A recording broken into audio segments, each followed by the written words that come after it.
Good morning, my beautiful people. Good morning. It's your boy Merita Boy. I'm back up in this thing, man. Grinding. Let me tell y'all something. For those of you who out there this morning, y'all got up this morning, y'all had to go to work, man. Salute. Y'all real men, y'all real women going out there to provide for you and yours, man. I want to give y'all a word of encouragement. For those of y'all that got that boss man who y'all might not listen to, might not like listening to because he talk crazy and all of that right there, man. Listen, let me tell you something. Don't worry about him. Don't even worry about him or her. That's the grind, man. Realize that, man. Listen, realize that you doing what you supposed to do for you and yours, man. You know what I'm saying? You being a productive citizen. You providing, you taking care of what you need to take care of. You feel what I'm saying? I want to salute the 9 to 5 people. You know what I'm saying? We like to look at Instagram and all of that there and feel like, you know what I'm saying? We might be feeling like we losing or we behind in life and all that. No, you ain't, man. You winning. You know what I'm saying? It's a blessing just to be able to pay a bill. You feel what I'm saying? So salute to y'all, man. Salute to y'all. Salute to the ones who out there putting blood, sweat, and tears in order to provide for them children or pay the rent.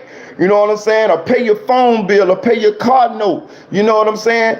And if it feel like it's a little too tough for you, man, I want you to drop to your knees or bow your head and say a prayer. You know what I'm saying?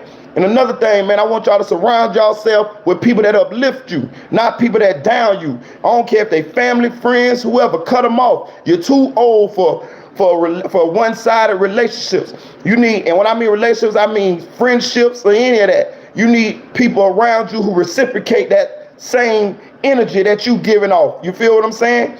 Don't let nobody use you. You know what I'm saying? Even though you got a good heart, don't let them use you, because we got vultures out here that'll try to steal your energy, that'll try to steal your joy. We got wolves in sheep clothing. You might be laying right next to one right now. I want you to get enough energy, enough strength to say, hey, man, I deserve better. I need better. I want better. So I'm going to do better. So cut them off. Cut them off. You know what I'm saying? Don't have no regrets. You know what I'm saying? Don't feel bad for you choosing you over a bad situation. You know what I'm saying? And another thing, I want to say this too. If you in a bad situation and you is the reason why, don't be trying to look at them other people and thinking that it's some other people's fault. That no, you need to do some soul searching, some self-reflection of yourself and change your actions. You feel what I'm saying? A lot of people like to blame other people. No.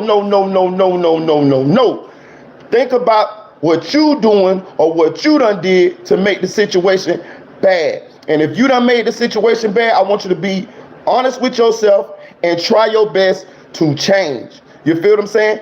The number one thing that I have noticed in people in this life, they don't like to look in that mirror and see who they really are. They like to build this false image of who they is. You know what I'm saying? No. You're never going to go nowhere in life if you can't self-correct, if you can't take constructive criticism. Get rid of the people that's enabling you to be the worst form of yourself and surround yourself with people who going to empower you, uplift you to be the best form of yourself. Life is short and karma is real. That's all I want to say. Good morning. Good morning, Tamika. Good morning, Thrashville. Little freaky dicky. What's good morning, man? Sell TV, man. Yo. Know what I'm saying? I feel good. And I want y'all to feel good about yourself too, man. You know what I'm saying? For real. High times. What it is, bro. I want y'all to feel good about yourself, man. And I'm going to tell you another thing too. If you're feeling bad about yourself, if you're feeling down, I want you to try your best to change that mindset, because it really is mind over matter, man. If you always feeling bad about yourself, if you're always down in yourself and all of that right there, that'll put you in, it'll manifest in your life. I want you to think about the positive stuff that you got in your life. I don't care if you down right now in life. I want you to think about what you do have. You got your health. You know what I mean? You got that one friend that's cool. You know what I mean? You might got a host of bad people. Cut them off. Cut them off, because if you hang around them, it's going to drain you. Surround you. I don't care if you got to go to church. I don't care if you're a Buddhist, Muslim, Hindu, whatever it is. Whatever it is. Surround yourself with some people that's going to uplift you, man. For real. And I'm telling you. And pray. Pray to whatever God that you choose to pray to. Whichever one it is. I ain't judging nobody. You feel what I'm saying? and think positive. That's the main thing. Life gonna beat you down. Think positive. Surround yourself with people who gonna uplift you, because life gonna tear you down as it is. So you need people around you that's gonna build you up and be truthful with you. Not the people that's gonna give you false hope. The people that's gonna be honest with you. The people gonna tell you, hey man, you know you're messing up right here. You know what I'm saying? Them is true friends. Real friends just don't enable you to keep going down that bad road. Real friends tell you about yourself sometimes. So don't think when somebody telling you about yourself that they hating on you. It might be what you need to hear in order to self-correct. Because a lot of times we don't know certain things about ourselves. It takes other people to tell us about ourselves sometimes. I had to learn that. And I'm gonna tell you one more thing before I change the subject. Stop thinking you know everything. I had to do that too. Stop thinking that you know everything. A wise man realizes he knows nothing. Let me say that one more time. A wise man realizes he knows nothing. So do more listening than talking. And then another thing, you could be the smartest person in the world, but if you don't apply the smart things that you know, you're gonna still fail. So it also takes discipline. It also takes action. You feel what I'm saying? You can know a bunch of stuff, but if you don't apply that, it ain't worth nothing. Good morning. Good morning. Good morning. Like Kanye West say, good morning. I'm gonna start this thing off with an update on my brother. As y'all know, my brother got found. They found him dead on the block where he used to be a D-boy at last week. And I told y'all that we don't know what happened to him or whatever. I'm gonna say this: we still don't know what happened to him, right? As far as like what his cause of death was. But my cousin told me that my brother was sleeping in a shed. I told you he had mental health issues. He had had real bad drug habits, and it just had destroyed his life. He wasn't always like that. You know, it was just life just broke him down. You feel what I'm saying? And life will break a lot of us down if we don't have a good support system, faith. And again, when I mean faith, I mean whatever God you pray to. You know what I'm saying? Whatever God you pray to, man, go to him or her or whoever you pray to.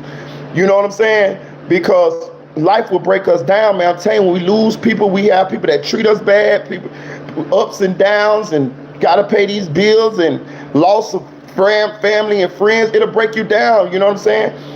And so my brother, they found him dead in a shed. He was living in a shed because I told you, as he started doing the drugs real bad, he wasn't allowed in my stepmom and my dad's house anymore because, of course, you know, he'll do certain things. You know, with people on drugs, they'll do certain things. He might take a little something. You know what I'm saying? He might go off and go to talking crazy. And my dad and my stepmom are old. You know what I'm saying? My dad is 79. My stepmom is right behind him. You know what I'm saying? So, you know, they couldn't afford to have him in a residence anymore because it was just a bad situation, a toxic situation, and a dangerous situation for a bunch of older senior citizens. So, of course, they said my brother was living in a shed, and they found him in the shed. They say when they found him in the shed, he looked like he was asleep. They say he had no clothes on. He would look like he was sleeping. They say he was just balled up in a fetal position, like this here, just sleeping. He was deceased. So I don't know at this point. They're doing a toxicology test on him, and they're doing an autopsy. So after a while, we will get the results, and we will find out exactly what happened to him. Maybe he died of heart attack in his sleep. Maybe he OD'd. I don't know at this point, but I was just giving y'all an update on what was going on with my brother. They said they found him naked in a shed, sleep, or it looked like he was sleeping, and he was dead. So rest in heaven to my big brother Carlos. You know, you with my other brother Ricky now. So I know y'all is catching up. You know, you happy to see him. You know, he's happy to see you. Y'all back together again. You know what I mean? So, you know, you fought a good fight, brother. You fought a good fight. I love you. I'm gonna miss you, and hopefully one day I'll see you again. Now, yeah, that's cool, man. It's cool. Hit that like button on the way in. Listen, man. I want to say this, man. I'm gonna get it. We gonna lighten the mood a little bit, man. Listen, I was scouring these YouTube streets for stuff that I wanted to talk about with y'all guys that was a little bit entertaining. And man, word through the grapevine, Finesse 2 times done started him on OnlyFans, y'all. What? Bruh, they say Finesse 2 times on that thing. I'm talking about, boy, they say that body look better than a motherfucker. Boy, I'm talking about I went through the comment section on a couple of these people who were blogging on the situation, bro. They say, bro, body look bad. The women was in that thing, but the women was saying, listen, nah, it ain't doing it for me, man.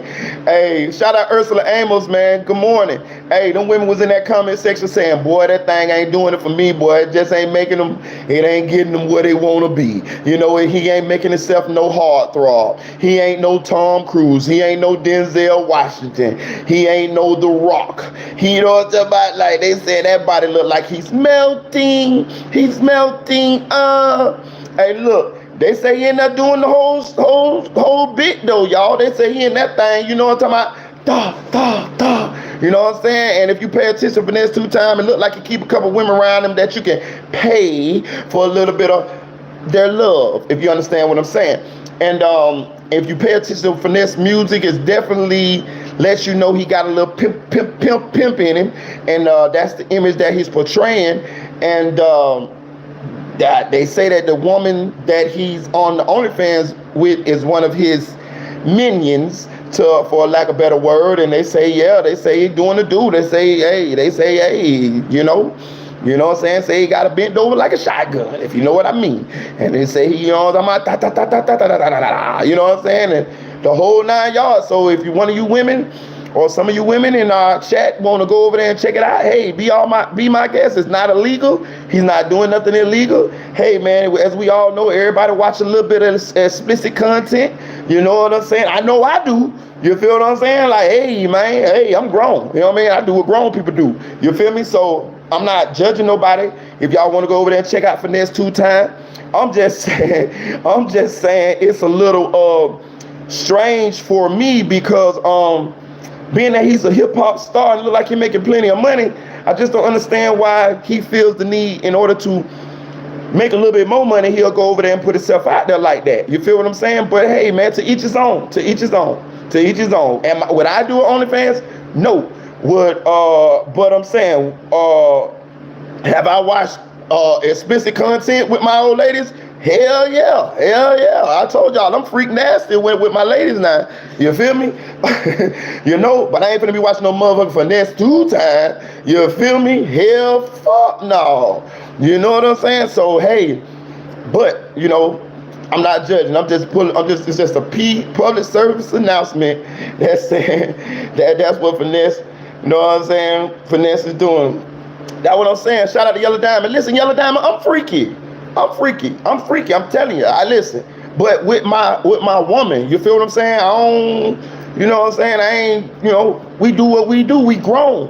You know what I'm saying? We gonna do it in a controlled environment, a respectable environment. If that's what, you know, we gonna figure out what each other we rocking with. And if I ain't rocking with some of the shit she rocking with, then I ain't rocking with it. But if I find somebody that me and them can vibe and now our powers can vibe, hey, we grown, we gonna do what we do. That's how babies get here. You feel what I'm saying? Shout out old school him, and you know what I'm saying? For real, that's what I'm saying. So, like I say, I ain't judging. You know what I'm saying? Would I do OnlyFans? No. Would I judge somebody for doing OnlyFans? No. You know what I'm saying? I'm just putting it out there that that's what bro doing. You feel what I'm saying? You know, that's all I'm saying. You know what I'm saying? But me, if when I have a relationship with a lady, we gon' do some shit. That's all I'm saying. And hey, you know what I'm saying? Shit, feel me? We grown here. You know what I'm saying? But as far as him being a celebrity, a public figure, to a rapper who's, you know, supposed to be making all this money, I wouldn't do it if I was him in his position. I wouldn't do it. You feel what I'm saying? But to each his own. How y'all feel about Finesse 2 times on OnlyFans dirty dancing, for lack of better words? What you say, Yellow Diamond? Get somebody else to do it. You know what I mean? However, you know, exactly. Some people just freaky. It's the time we live in. That's what I'm saying. You know. I told y'all. Hey, I'm just reporting the news, man. You know what I mean? I'm just reporting the news. You know what I mean? To me, that seems like a little bit too much for Finesse to be indulging in at this point in his career. Because look what's done happened now. The women done got a chance to see what he really got going on. Yeah, bro. Listen, let me tell you something. It's true, big dog. The women done got a chance to see what he got going on, and they're not impressed. You know what I'm saying? They're not impressed. They say his body is not. It's not. It's not what they like. And they say he got like 4 hips. Say it's looking crazy. You know what I'm saying? Looking crazy. So, that was the downside. I guess he thought that.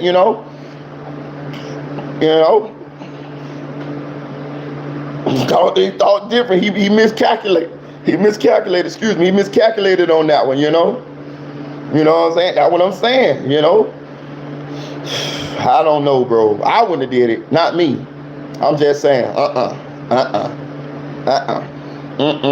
Not me. What me and my female friends gonna do, gonna be behind closed doors. It's gonna be between us. And now our powers combine. You know what I'm saying?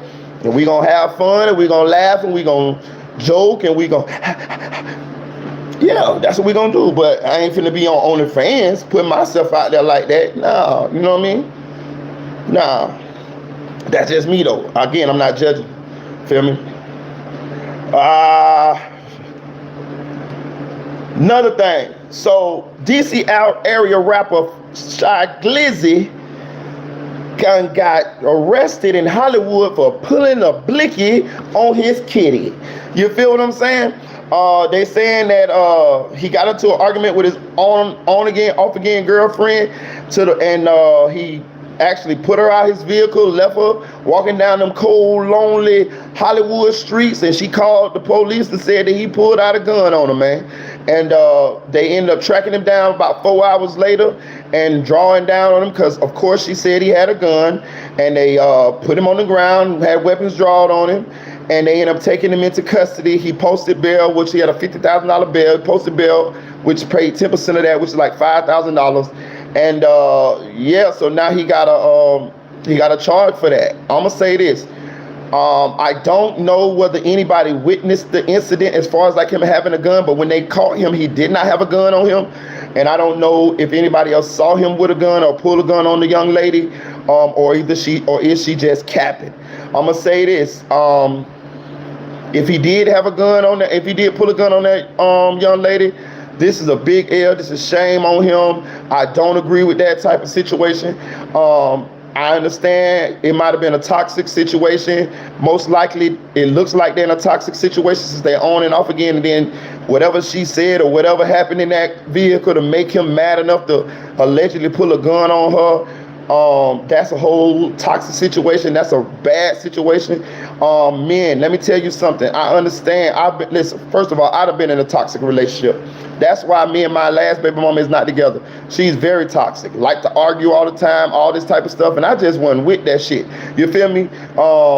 So that's why I left. You feel what I'm saying? I'm going to say this, though. A lot of times when we get in arguments with our significant others, we say things to hit them below the belt because we're trying to hurt them. We're trying to hurt their feelings, or we do things to hurt them or whatever.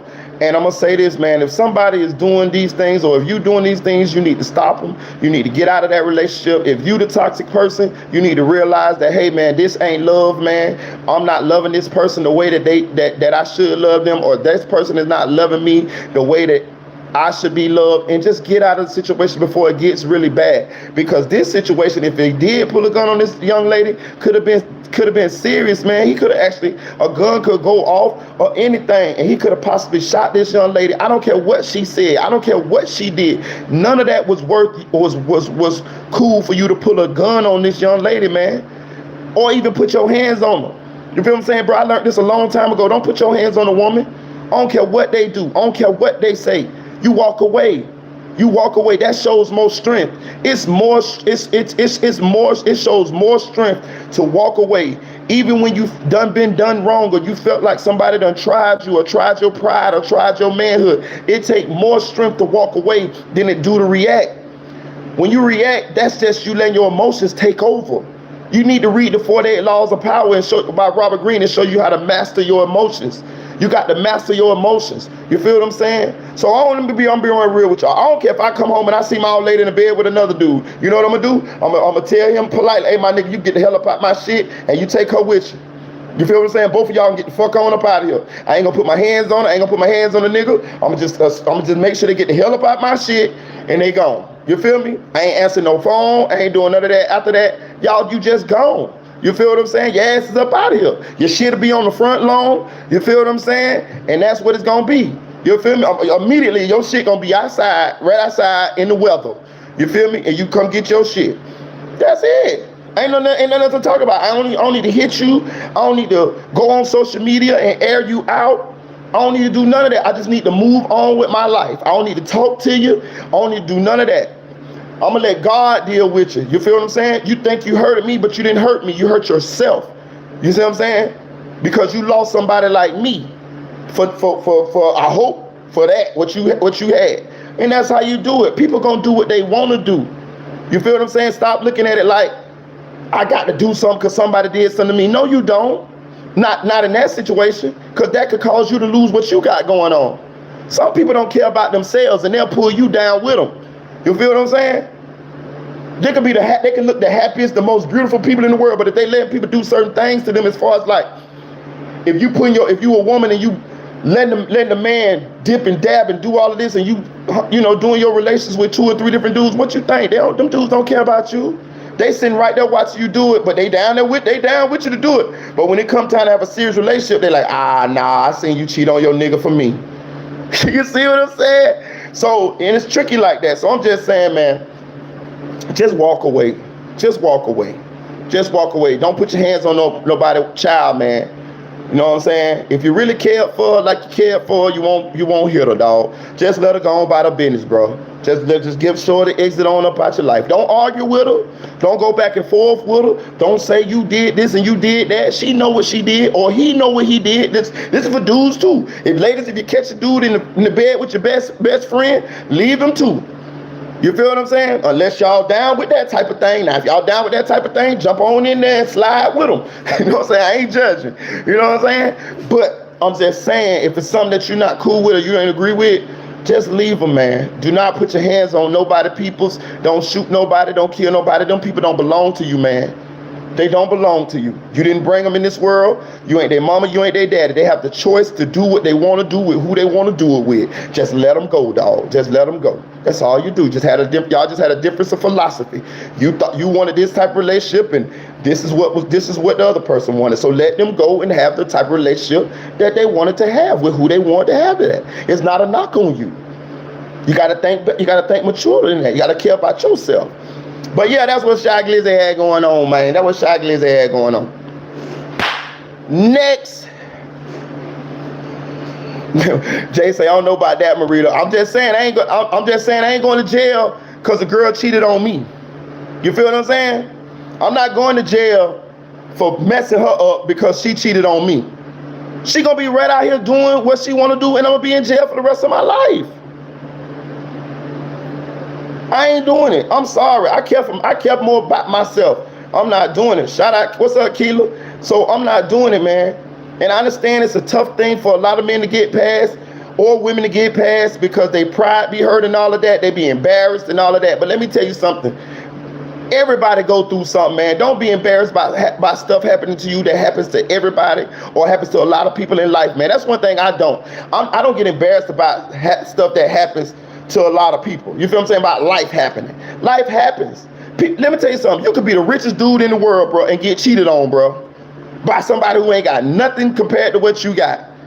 You know, so what I'm saying is you got to be ready to deal with all of these things when you put your heart out there, when you put your heart in somebody else's hands, and be a little bit more selective. Be a little bit more selective with the people that you choose to let in. I had to learn that as well. You feel what I'm saying? Give them a time frame. You know what I'm saying? Date them for a time frame so you can get a chance to really see who they are. You feel what I'm saying? Most of the time, if you give somebody about a year, 6 months to a year, who they really are will come out.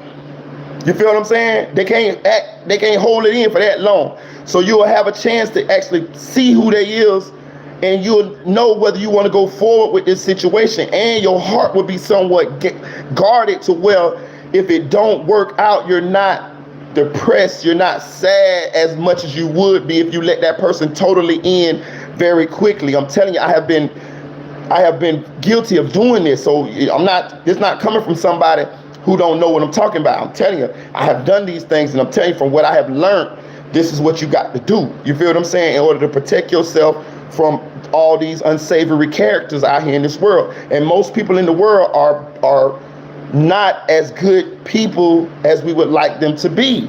You feel what I'm saying? Or we will hope that they are. You feel what I'm saying? It's way more bad people in the world than good people in the world. You feel what I'm saying? So I'm just putting that out there. You know what I'm saying? I'm gonna say this though. I have never got into it with a guy over a girl or a woman, even the ones I love. Never. I just took it on the chin. And I moved on. A lot of them wanted to come back afterwards after they seen that the grasses wasn't green on the other side. You know, and I'm not putting this towards just women. Women, it's dudes like that too. You know what I'm saying? If the dude ain't no good for you, just leave him alone, man.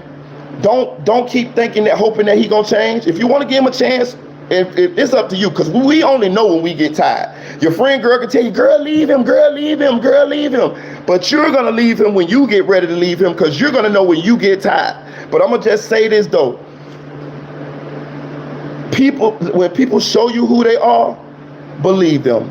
It took me a long time to understand that, but this is true. When people show you who they are, believe them, because chances are they're gonna continue to do these same things over and over again. Not always, but a lot of the times. And if you dating somebody that don't have no accountability, that everything is always somebody else's fault, not your fault, it's somebody else's fault, that's a bad red flag. Because this type of person is not going to be able to look within themselves and see the fault within themselves and try to change. They're going to just blame everybody else for the bad things that happen. They'll blame you for them cheating on you. Oh, you ain't been having sex with me, so I went out and cheated. No, you went out and cheated because you wanted to go out and cheat. You feel what I'm saying? Because you could have just broke up with me and went on and started dating somebody else. You didn't have to cheat on me. You feel what I'm saying? You wanted your cake and eat it too. You feel what I'm saying? So I'm just saying, man. I'm just saying. So I'm just telling y'all, man. Don't stay in them toxic relationships, man. Please don't do it, man. I've seen a lot of them end in tragedy, you know, and it's not worth it, man. Leave a lot of broken homes, leave a lot of kids without parents and this and that. They'll hit that like button on the way in. So I want to change this subject. What's up, Keela? People who they are, not who you want them to be. Exactly, Yellow Diamond. Exactly. Oh, before I get to the Young Dolph, what's up, Six Pack? Before I want to get good to the Young Dolph, I want to go over the Ariana Preston case. I was gonna do a video on Ariana Preston. If you don't know who Ariana Preston is, she's the Chicago police officer that was gunned down in Chicago when she was just leaving her shift. She was in her driveway. Beautiful African-American sister, you know what I'm saying, was just about to graduate, you know what I'm saying, had been a police officer for 3 years. She was brutally gunned down and robbed in her driveway.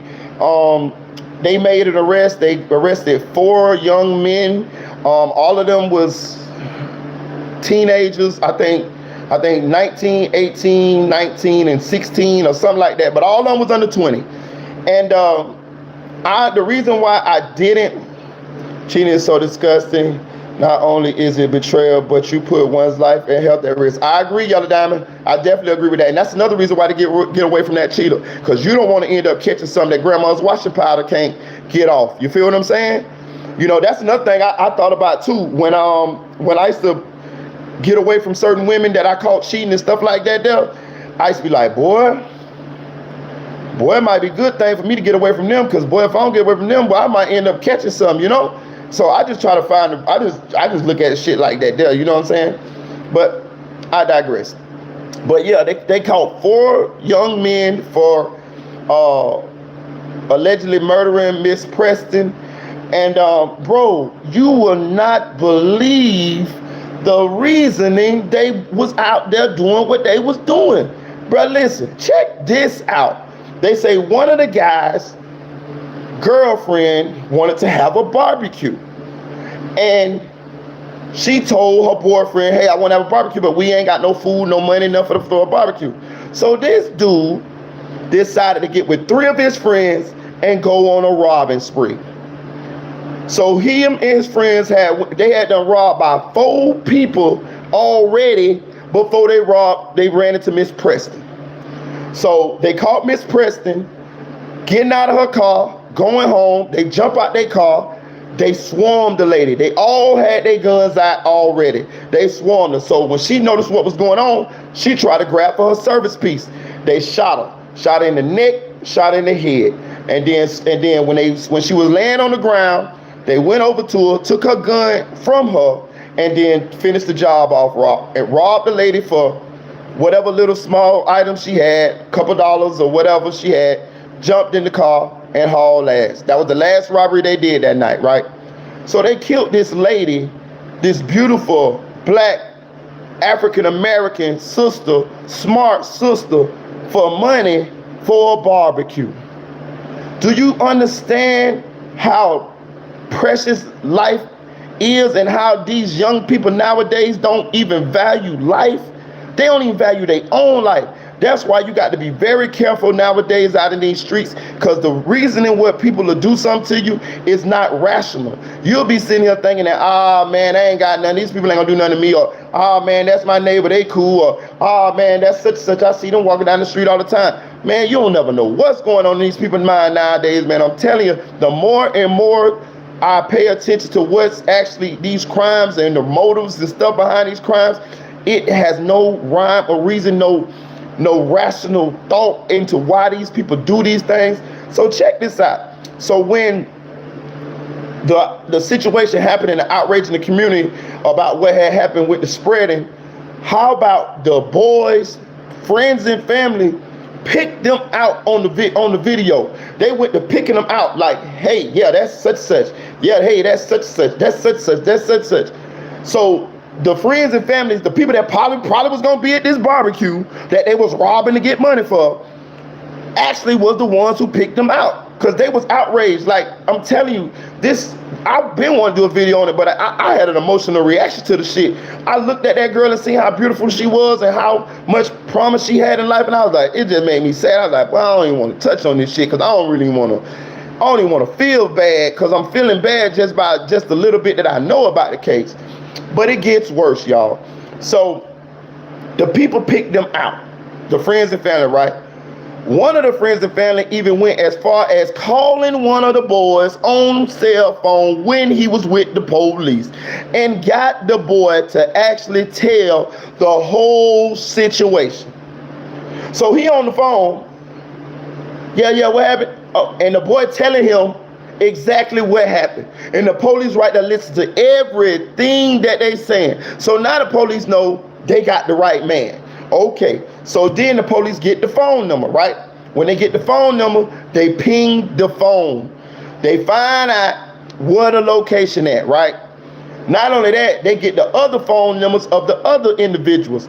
Guess what? They all in the same residence. They all in the same spot. So they surround the house, keep the house under surveillance. So boom, one of them catch an Uber and come out. When he come out, the police let the Uber get down the street a little bit, box the Uber in, draw down on the Uber. Hey, get out of the car, yada, yada, yada. You're under arrest for the murder of Ariana Preston, the whole spiel. When they catch him, how about he got the actual murder weapon on him? The murder weapon that shot Miss Preston, he got it on him. They went to ballistics to match the shells, the casings, and all of that. It's a 100% match. It matches the shells that killed Miss Preston, so now they know they got the murder weapon. And they know most likely they got the actual murderer. So then the other officers that still surrounding the house, they move in. It was a brief standoff, yada, yada, yada. You know how they do it. They don't want to come out, but then they eventually come out. They eventually get all three of the men taken down to the precinct. When they get to the precinct, they go to telling on each other. One of them even went to as far as telling them, yeah, I shot her first. So that means that more than one of them shot that lady, because he said, I shot her first. I told they shot a lady in the head and in the neck, 24 years old. She wasn't but about 5 years older than the oldest one of them. For some money for a barbecue. For some money for a barbecue. I hate that shit. I ain't even care. Hit that like button, y'all. Hit that like button. Hit that like button. That's somebody's daughter, man. That's somebody's sister. That's somebody's auntie. That's somebody's cousin. That's somebody that was doing the right thing with their life, going to school, was a police officer. You know what I'm saying? Had a bright future. Beautiful young lady, probably was gonna be married with her husband, have some kids. Like, and them people murder her for some money for a barbecue. 4 on. So you mean to tell me 4 of y'all was dumb? I told you I had friends that robbed banks, but they couldn't get me to rob no bank. These dumb motherfuckers, 4 of them was in agreement. Let's go robbing for some money for a barbecue. You feel what I'm saying? Like, come on, man. And they in Chicago, they in Illinois. I don't think Chicago has the death penalty, but in Florida, they got the death penalty. They definitely would have got the goddamn lethal injection for killing a police officer. In Florida, if you kill a police officer, you are done. For real. Shout out Slick Puller. You are done, bro. Bro, they killed this lady for some money for a barbecue, bro. For a barbecue. I'm wondering, was they all on the short bus or something, man? Was they short bus shouting? They had to be short bus shouting. What y'all in a barbecue? What y'all throwing a barbecue for anyway? A barbecue for celebration. What y'all celebrating? Being broke? Bro, let me tell you something. I have facilitated barbecues in my life, right? If you really want to have a barbecue, like a little regular, little nice little barbecue, it don't take that much money to have a barbecue, bro. You can go get you a bag of leg, you can get you some bag of leg quarters. Leg quarters no more than $8 at any store you go to, right? It's gonna have about 13 to 14 leg quarters in. You cut them in there, you cut them in half. That's 23 to 24, 26 to 28 piece of chicken with the drum and the leg, right? Go and get your 2 bags of drumstick leg quarter, or get your 3, right? Just chicken, because chicken cheap. The leg quarters, not the wings and all of that shit. The leg quarters. Cut them in half. You got your what's the name? Get you the big ass can of baked pork and beans. Get you some goddamn aluminum pans. Get you some sugar and shit like that there. You got you some baked beans. Go get you some goddamn macaroni and cheese and some cheese. Goddamn it. And then get you some get you the check sodas. They're the cheap goddamn check sodas. You can throw a decent party with, and you know you already gonna have your music. You can throw a decent party. Everybody got to bring their own liquor. You can throw you a decent party for less than $100. Trust me when I'm telling you. If you buy leg quarters, like, so I don't know what kind of party they was trying to throw or whatever, but that shit wasn't worth y'all going out there robbing, and it definitely wasn't worth you going out there killing that lady for. Remember I told y'all, when you go to jail, man, if you got to go to jail, you go to jail. I understand us men, we protective and we got to protect our family and all that. At least if you're going to jail, go to jail for something that is worth it. What I mean is somebody did something to your little daughter, or somebody did something to your old lady, or somebody did something to your mama, or something like that, or you know what I mean, or you something like that, to where when you land on that goddamn bump and you sit back and you think, damn, did I fuck up? Or would I do it again? Damn, that dude took my daughter cookies, man. He took my little daughter cookies, man. He took my little 15-year-old daughter cookies, man. If I had to do it over, would I do it again? Yeah, I'd do it again. That's the shit you do. That's the shit you go do life for. If you really choose that. You know, you can always choose to let the police handle it too.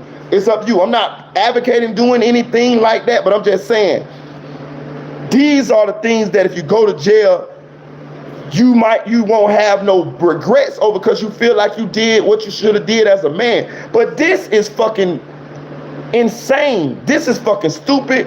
This is fucking, oh yeah, the potato salad, Tamika, for real. You can get a bag of goddamn Russ's for cheap as hell too. Hey, look, but this is insane. Like, this is insane for them to do this to this beautiful black young lady who had so much promise and had a career and had a life ahead of her. Have y'all seen the pictures of Ariana Preston? This lady was beautiful, man. Evidently, she was very smart. Like, I'm appalled. I'm disgusted. And this is coming from somebody who was a former criminal.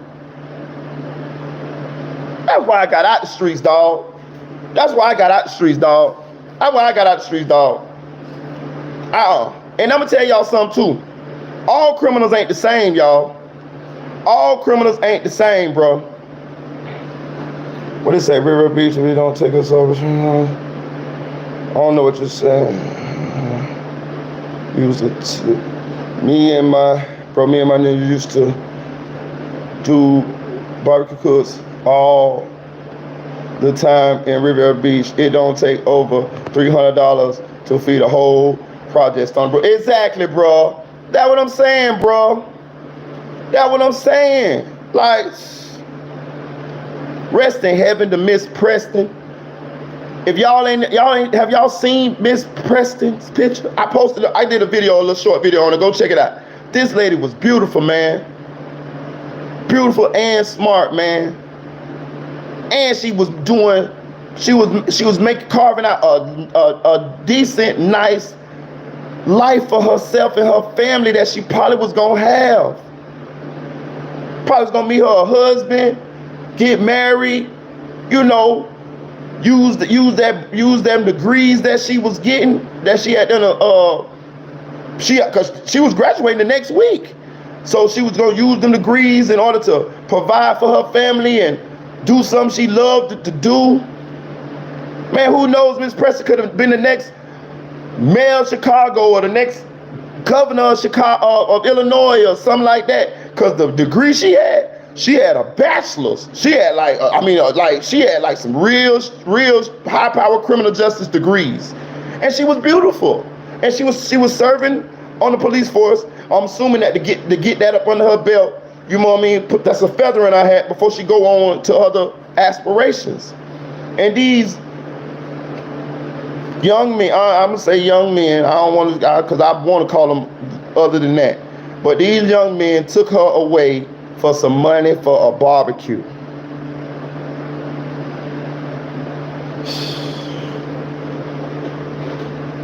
When I first seen it, I thought it was probably like a jealous boyfriend or something, but it was nothing of the sorts.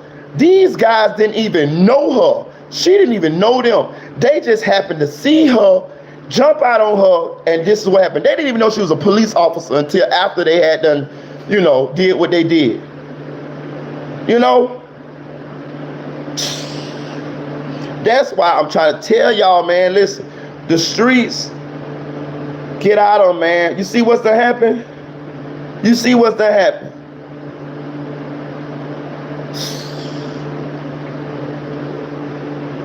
Bro, I had a friend. His name, Lorenzo White. He's doing life right now, right? Lorenzo White, we were teenagers. Yeah, I think we was teenagers.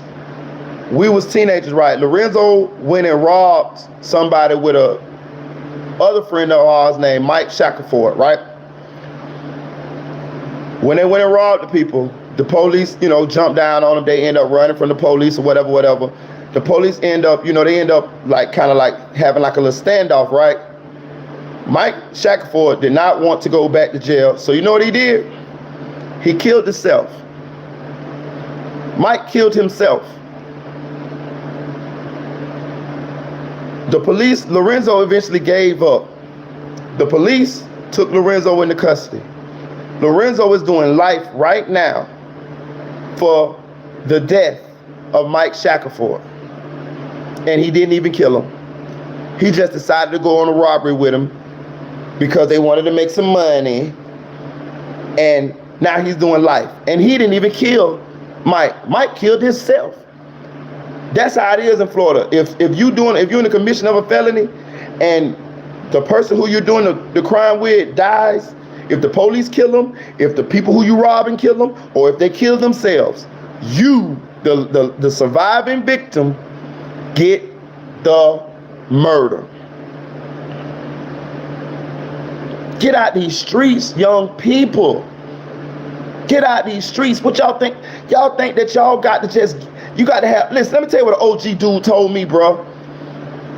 One day I was broke, on the block, broke. You know what I'm saying? This OG dude that was getting money. And he hollered at me. He was like, bro, what's up with you, bro? He like, man, I was like, man, I done messed up the ball, man. I'm fucked up right now, man. I'm just, I got to figure it out. He said, what you worried about, money? I say, hell yeah, I'm worried about money. I said, I got bills. I got all kind of shit to do. He was like, bro, let me tell you something. He said, man, don't worry about no money. I say, why? He said, you got your whole life to get money. He said, man, don't worry about no money. You got your whole life to get money. Like, you be thinking like, damn, I need money, I need money, I need money. But you don't need money to the point to where it's gonna jeopardize your freedom, jeopardize your life. Play the long game. Now, I'm saying when you get, because you always gonna come back up. As long as you got your health and you keep trying and you cut off the bad habits or the people that's pulling you down or the pariahs that's making you feel sad or whatever, and you just cut all that off and you just focus on grinding, getting you some money, you're gonna always get money. Trust me. Take it from somebody that's been up, down, up, down, up, down. Trust me. You always gonna come back up, and when you come back up, you're gonna have more than you had when you was up the last time. You know why? Because you know how to go farther up than you did the last time. Because you know where you messed up at, and you know what not to mess up at no more. So what OG was telling me is, don't go out there and do nothing stupid. Don't go out there and rob that Shoney's or go rob that McDonald's. Because that might cost you the rest of your life. But if you stay right here, if you get you a job, or if you sacrifice, or if you dedicate yourself, you grind and you save, you're going to get money again. And sure enough, I popped right back off. It wasn't 6 months later, due to hard work, grinding, dedication, working, I was right back. And then I was thinking to myself, damn, boy, what if I would have went and robbed such and such, or what if I would have went and did this, or what if I did that? These are life lessons. I'm here to give them to you. I'm here to tell you, because I don't want y'all to fail. I don't want y'all to go through some of the stuff that I went through, or some of these people that I know in life went through, or whatever. These dudes killed this lady for some money for a barbecue. You know? Like, come on, man. They ain't never coming home, y'all. They ain't never getting out. I don't give a damn. They are never coming home. Know what I'm saying? Bro, working sucks, especially doing trades. Learning sucks when you don't know shit, but you have to grind. Exactly. Bro, listen, let me explain something to y'all. I don't know shit about no YouTube like that. Everything that I'm applying, I taught myself. I get right here on YouTube and I Google the tutorials, or I search these tutorials, or I get on Google and I Google how to do things. Y'all saw me the other night, caught hell like a motherfucker, trying to get the goddamn spoon on the live with me. You think that was a good feeling? No. But I understand it's a learning process. It's part of the grind. You can't let those things stop you when you want to go somewhere. Repetition is the father of learning. You have to power through these things in order to get to the other side. Once you learn them, because you're going to learn them as long as you don't give up, it's going to be a certain sense of satisfaction that you accomplished something that you didn't know nothing about or that was tough for you to do.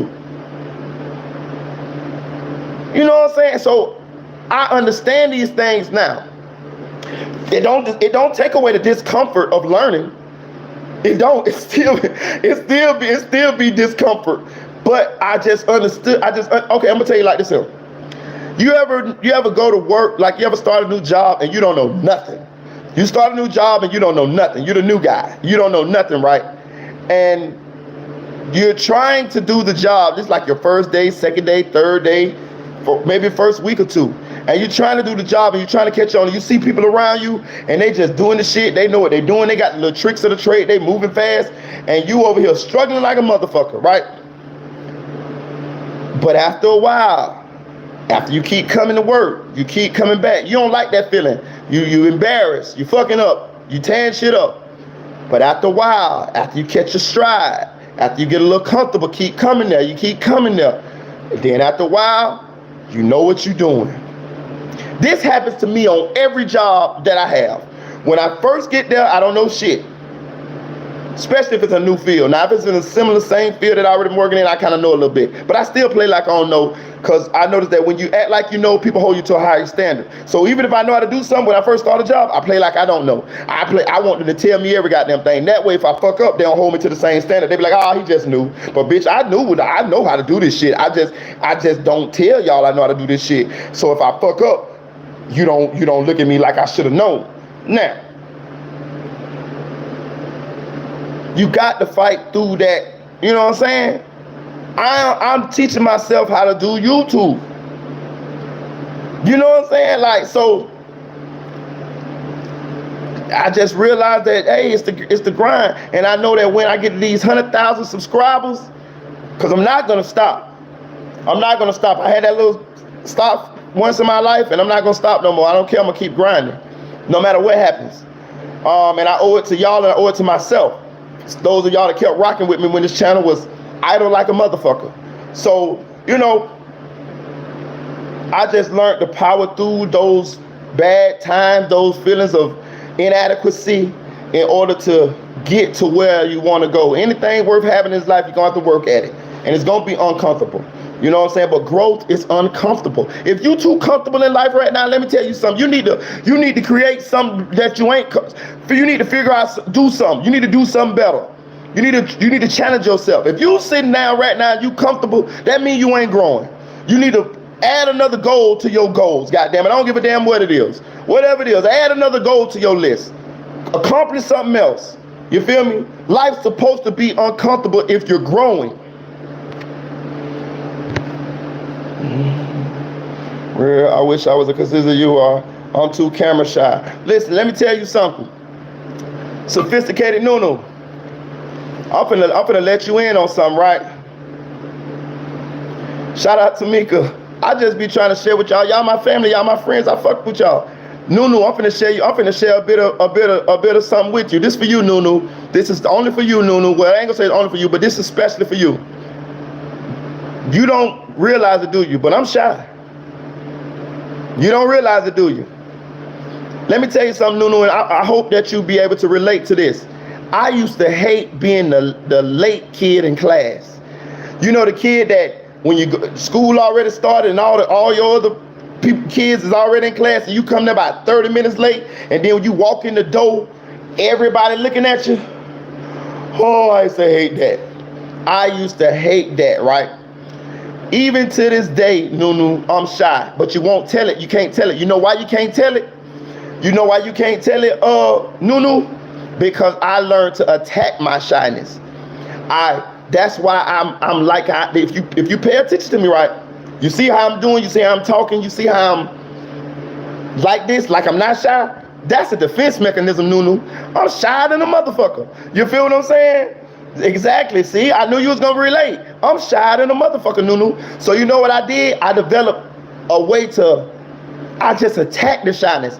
I'll walk in, hey, y'all, you know what I'm saying? Or I'll say something funny, you know what I'm saying? To kind of like make people, even if they laugh at me, it's like I'm making them laugh at me on my own terms instead of them laughing at me on their terms. I might say something funny, you get what I'm saying? But really, it's all because I'm really shy. You feel what I'm saying? I'm really shy. Inside, I really am.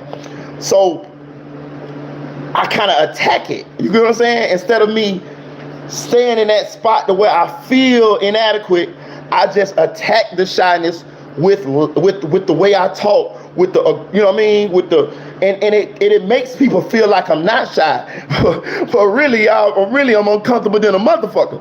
You feel what I'm saying? Yeah, exactly. I'm telling you, shout out Battalion Bully. I'm telling you, I'm shy to the motherfucker, but it's like I'm finna attack this shit. It's sort of like what Eminem did on 8 Mile. You know how he kind of like all the things that he felt inadequate about, all the things he felt that people could talk bad about him about, he went on and just attacked them. So what you gonna say about me now? It's sort of similar to that. That's why I do these things, because I really do like people. Don't get it twisted. I like people. I like talking to people, but I don't like the newness of situations. I don't like starting new jobs. I don't like not knowing things that I need to know. Like even start this YouTube shit. I ain't know how to do this shit. I don't like not knowing how to do these certain things on YouTube, but I want to do it, so I just fight through it. But I'm really shy. So you're not alone, Nunu. His palms were sweaty, right? So you ain't alone, Nunu. Exactly. Do vids for yourself just to practice. You don't have to post. Right? Exactly. So yeah. So I feel you, Nunu. So you can do it, Nunu. If I can do it, you can do it. I know a lot of people say that you can do it. If I can do it, yes, it's true, Nunu. If you can do it, I can do it, because it's something that I want to do. So I just fight through the shit. You know, I just fight through it. You know, it's a lot of situations it's a lot of these videos that I did that I'm not proud of, that I know I want to do better at them and shit like that, but I just keep going. I keep going. And I'm going to tell you something. That's what's going to make the whole journey more gratifying at the end. Because I'm going to realize where I came from with the help of you guys and where I'm going to end up at. And it's going to be like a sense of like, damn, you accomplished something.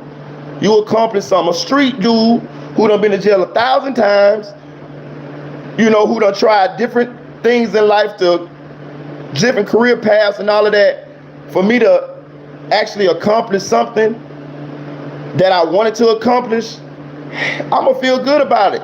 And for y'all to see me come from nothing to something, to doing this shit on a little bullshit phone, to when I go to adding all these computers and backgrounds, because this is what I'm gonna do, it's gonna be like a sense of accomplishment. So if it's something that you really want to do, Nunu, I will help you do it. You ain't got to feel shy. You ain't got to feel embarrassed about it. And just practice, because repetition is the father of learning.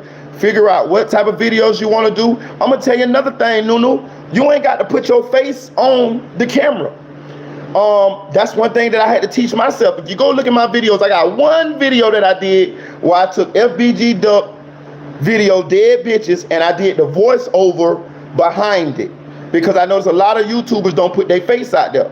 So I did the voiceover behind it. I stayed up all goddamn night on Femora, iMovie, all type of shit, trying to figure out how to download the video and how to put my voice over behind it.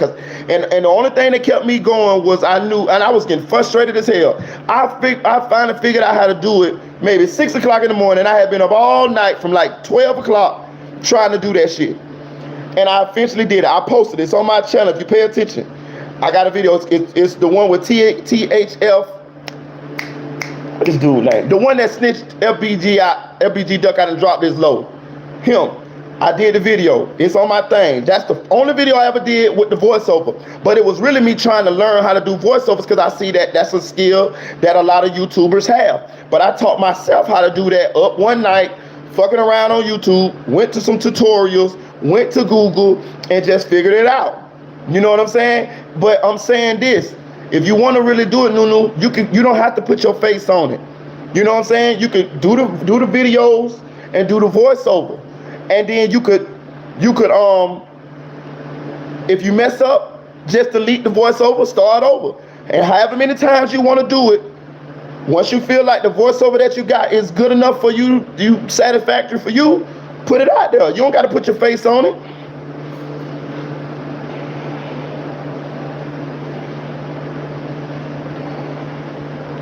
Yeah, that's what I'm talking about, Jay. That's what I'm talking about. He said, I think you'll actually go more if you put extra videos of your vids. That's what I'm talking about, Jay. That's what I'm teaching myself now. You feel what I'm saying? That's what I'm teaching myself now. I'm telling you, bro, nobody came to me and said, nobody around me does YouTube. Like, nobody was around me. It's just something that I saw, and I said I wanted to do it. I want to do it. I something I wanted to do. So I took the step to try to teach myself. And that's what got me here. You feel me? And that's what I'm doing now. It's still a learning process. And I'm going to keep going. I'm never going to give up. And I just got that mindset that I'm not going to give up. Shout out. Thank you, Keela. Appreciate you. Appreciate you for the super chat. Keep up the good work. Exactly, man. And again, Nunu, if you want me to help you, I will help you. You can email me, we can exchange phone numbers, and you can ask me certain questions, and we can do this behind closed doors. All right, Kenny, I'll check my email. And we can do this behind closed doors, and don't nobody gotta know. You know what I'm saying? Don't nobody gotta know, Kenny. I mean, Nunu, and we can do it together. You feel what I'm saying? You know, listen, people help me. Listen, Audio Crack 22, man, the other night when I was trying to get Spoon on the, what's the name? Man, Audio Crack 22 was on the phone with me, and he was walking me through it. My email is meritaboy@gmail.com. meritaboy@gmail.com. Know what I'm saying? So yeah.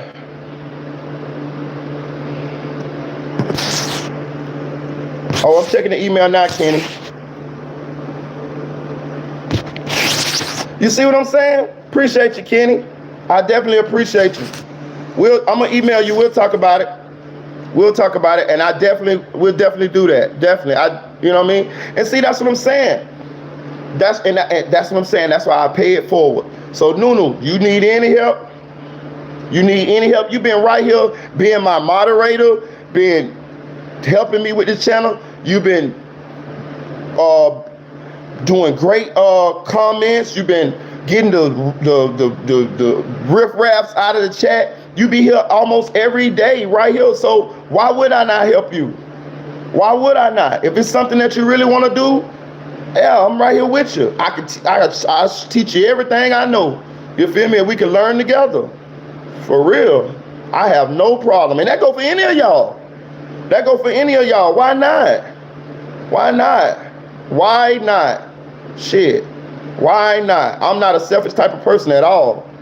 I actually like being around people who help each other and stuff like that. I feel like that's really how it's supposed to be. You feel me? Telling you. Y'all be helping me. I appreciate y'all. I don't give a damn about what them other bloggers and shit be talking about. I'm humble when it comes to that. That's why I'm gonna protect this platform for us, for me, forever. Fuck that. I got you, Nunu. Yeah, I got you. Whatever you need, you know what I'm saying? We gonna do it. I don't give a damn how long it take. I don't give a damn how many questions you need answers to. I don't sleep hardly no goddamn way. You know what I'm saying? So, hey, I'm with it. And I would get joy, me personally, I get joy out of seeing you do something that you really wanted to do, you know, and to see the journey. I would, me personally, and that go for any of y'all. I would. Let me tell y'all something.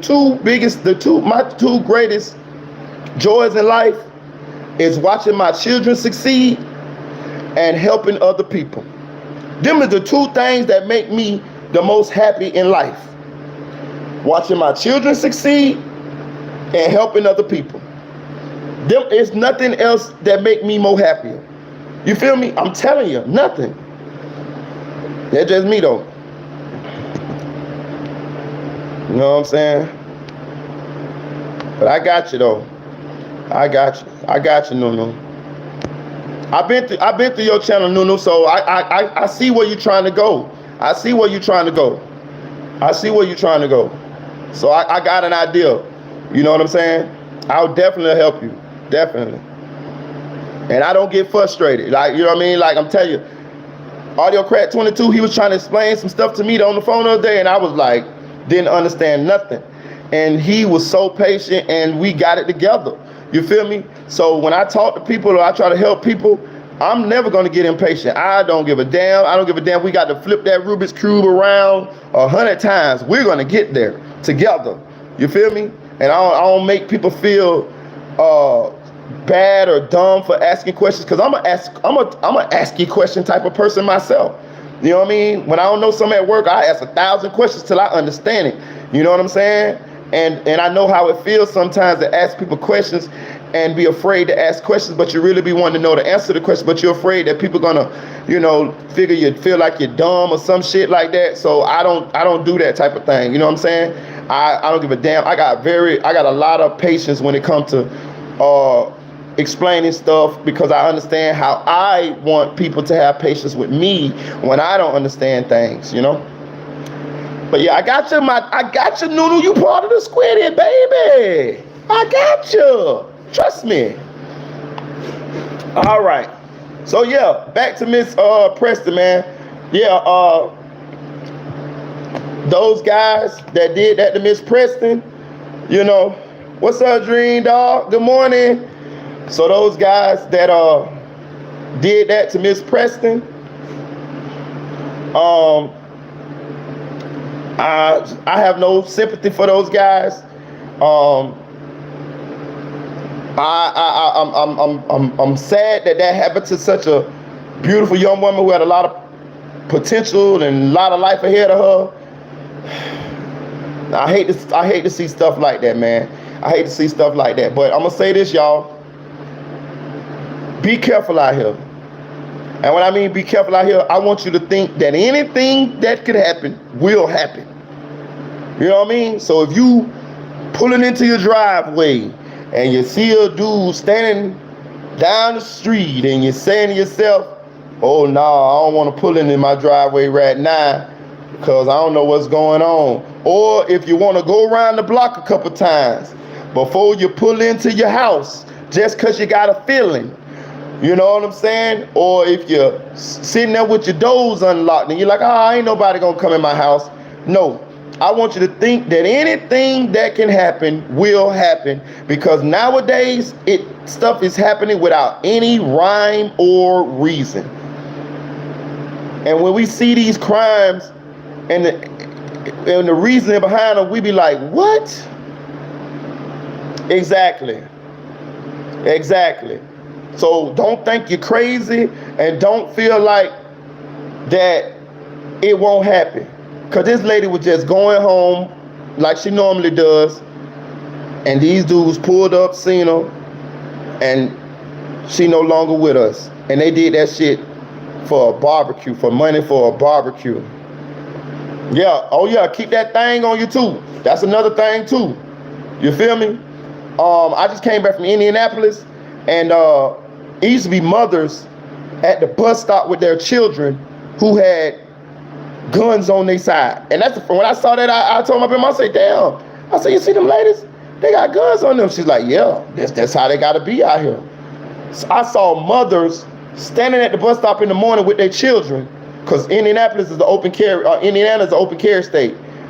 They had guns on their hips, waiting for the bus stop for their 5-year-old children to get on the bus to go to school. They did that just out of protection, you know?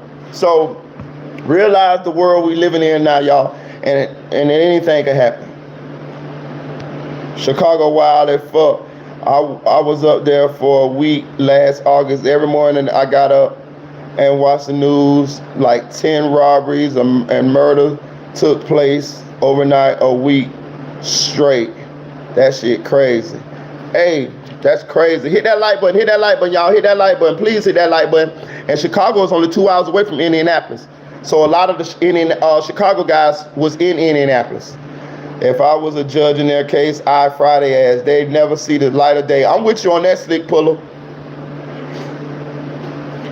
Shout out Keela. She said, baby, I'm in Birmingham. You got to stay protected. Man, listen, my mama from Dothan, Alabama, Keela.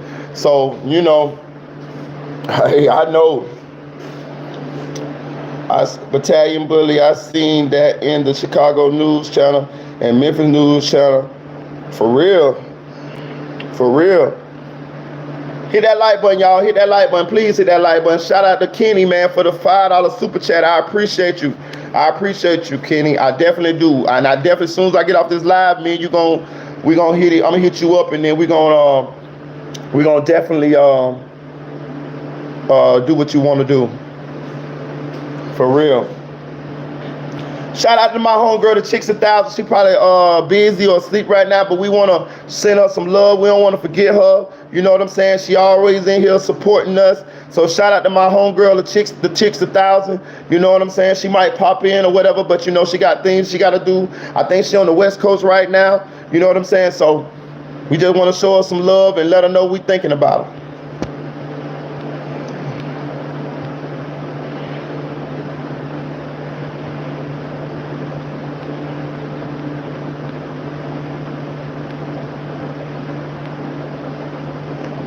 Nah, you ain't late, Dream Doll. I see you talking about, damn, you hella late. No, you ain't.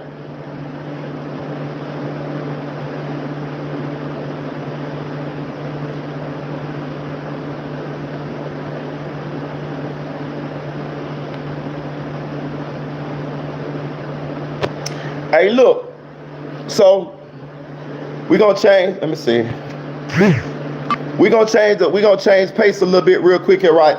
So, 5'5".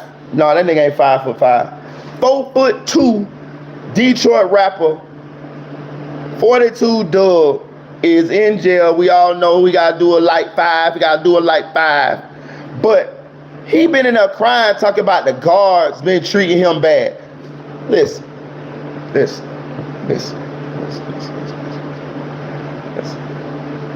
Let me explain something to y'all, man. Jail is not supposed to be a good experience. If you've been to jail, you should know this. And if you ain't been to jail, take my word for it. It's not a good experience. You don't want to go there. So don't do the things that people do in order to get put in jail. Now listen, let me explain this to y'all. Let me explain 42 Dugg little situation here, right? So he went to a gun range. Now he's a convicted felon. He's not supposed to be in possession of a firearm or ammunition or even shooting a firearm. He ended up being on video shooting a firearm at the gun range, right? Some kind of way the police get a hold to the video, end up charging with possession of a firearm, right? So he ended up getting a sweet ass deal. He got a sweet ass deal. They gave him, and he ended up pissing dirty. He ended up pissing dirty too. So he had a dirty urine and he had a possession of a firearm charge, right? You know what they gave him for that? 6 months. Anywhere around the world, as far as I know, possession of a firearm in the United States is 3 years minimum mandatory, most likely. He got 6 months. He got 6 months, y'all. Listen to me now. Follow me now. Now follow me. Rules. He got 6 months for a possession of firearm by a convicted felon and a dirty urine, a violation of probation. That is the deal of the century. He then supposed to have turned himself in, because I remember when this happened. I think I made a video about this a while back, maybe a year ago when it happened. He bucked turning himself in. He bucked, which means he was supposed to go turn himself in and didn't go turn himself in. don't know what he had going on, what thought the play was. But let me explain something to y'all. When you get a decent sentence like that, or any kind of plea, and you're supposed to turn yourself in, and you don't turn yourself in, the courts, the judge, they look at that as disrespect. They look at that like, okay, a lot of times they'll tell you if you don't turn yourself in, you're gonna get the max, or you're gonna get the original, you know what I'm saying, however. Or it's gonna be worse than if you did turn yourself in, if you would have turned yourself in. Being that he's as a celebrity, and then he didn't turn himself in, because you agreed to turn yourself in when you got the 6 months. You had to agree to this. So they going on your word that you turn, because they could have left your ass in jail, and you could end up just doing your time just straight, not having a chance to get out. So when you don't turn yourself in, they look at that shit as disrespect. You know what I'm saying? Like, you tried me, buddy, and you a celebrity. You think you above the law? You think you can do what you want to do when I got you by the huevos? That's balls in Spanish, y'all. When I got you by the huevos, Holmes, bro. So he ended up working it out with his attorneys, and the state, get what the state do?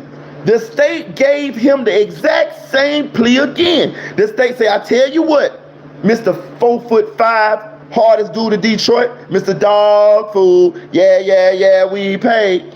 We gonna give you 6 months. Even though you ran, even though you didn't turn yourself in when you're supposed to turn yourself in, even though you got a warrant for your arrest, we gonna give you 6 months, little man, hobbit man, little boy child, man child. You know what I'm talking about? He agreed. So when he ended up going to court, the judge say, nah, Frodo Baggins. Nah, Frodo Baggins. Nah, Hobbit boy. No, you tried me. You tried me, Hobbit boy. You think you gonna run around here and you got all this money, you gonna do what you wanna do? Okay, I got something for you. 5 years, nigga. 5 years. Maybe you'll grow a little bit. Maybe you'll be a little taller when you get out. I wish I was a little bit taller. I wish I was a baller. Maybe you'll be a little bit taller when you get out. Or we'll just sit you on we'll just sing into the kiddie section. You know what I'm saying? We'll sing into the kiddie section jail. You can't, if you ain't this tall, you can't go out on the basketball court, little man. You know what I'm saying? So they end up getting 5 years, right? All he had to do was turn himself in, and he could have been already out back living his rap life. Now he in jail complaining, talking about, I ain't got no microwave. They treat me bad in here. I gotta heat my noodles up with regular water. I ain't got no hot water. Nigga, it's jail. And you could have been already out by now. You fucked up. You fucked up by shooting that gun at a gun range knowing you're a convicted felon and recording it. You fucked up by pissing dirty. You should have stopped smoking for a little bit of time. You fucked up by agreeing to the plea for 6 months and then not turning yourself in to do 6 months on a possession of a goddamn firearm. It ain't nobody in the continental United States that won't turn themselves in on to do 6 months on a possession of a firearm. Nigga, I done went in that bitch skipping.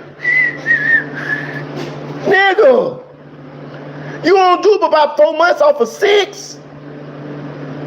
You gonna do your height off of 6 months, nigga. You 4 foot tall. You gonna do 4 off of 6. God damn, Frodo. God damn. Know what I'm saying? Like, and then you got the nerve to be in jail complaining.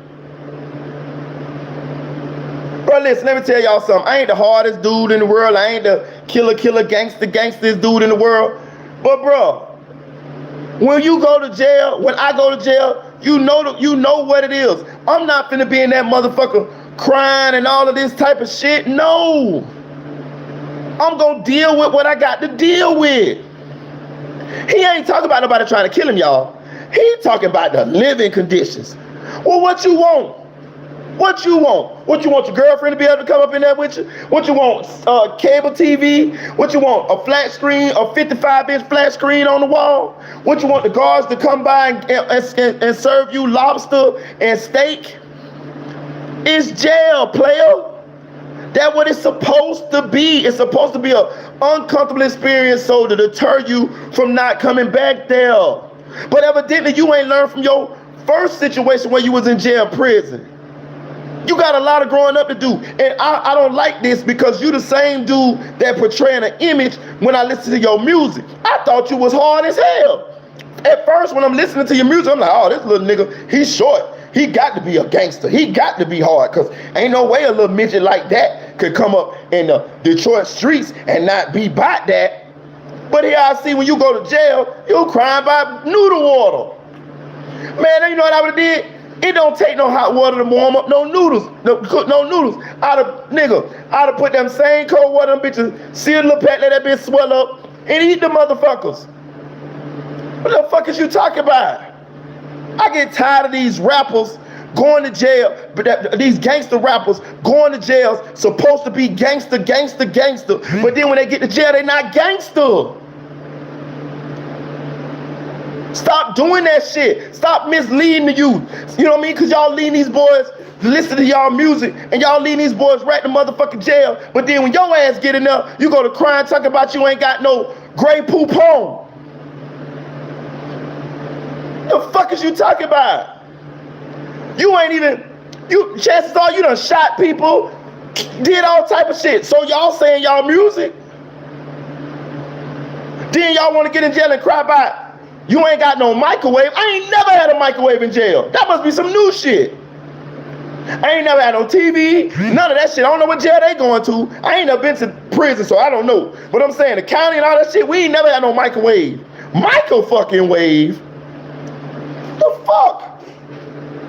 I'm just saying. You rap like you 6'8", but when it come down to it, you really inside is your height. You a little boy. You a little boy.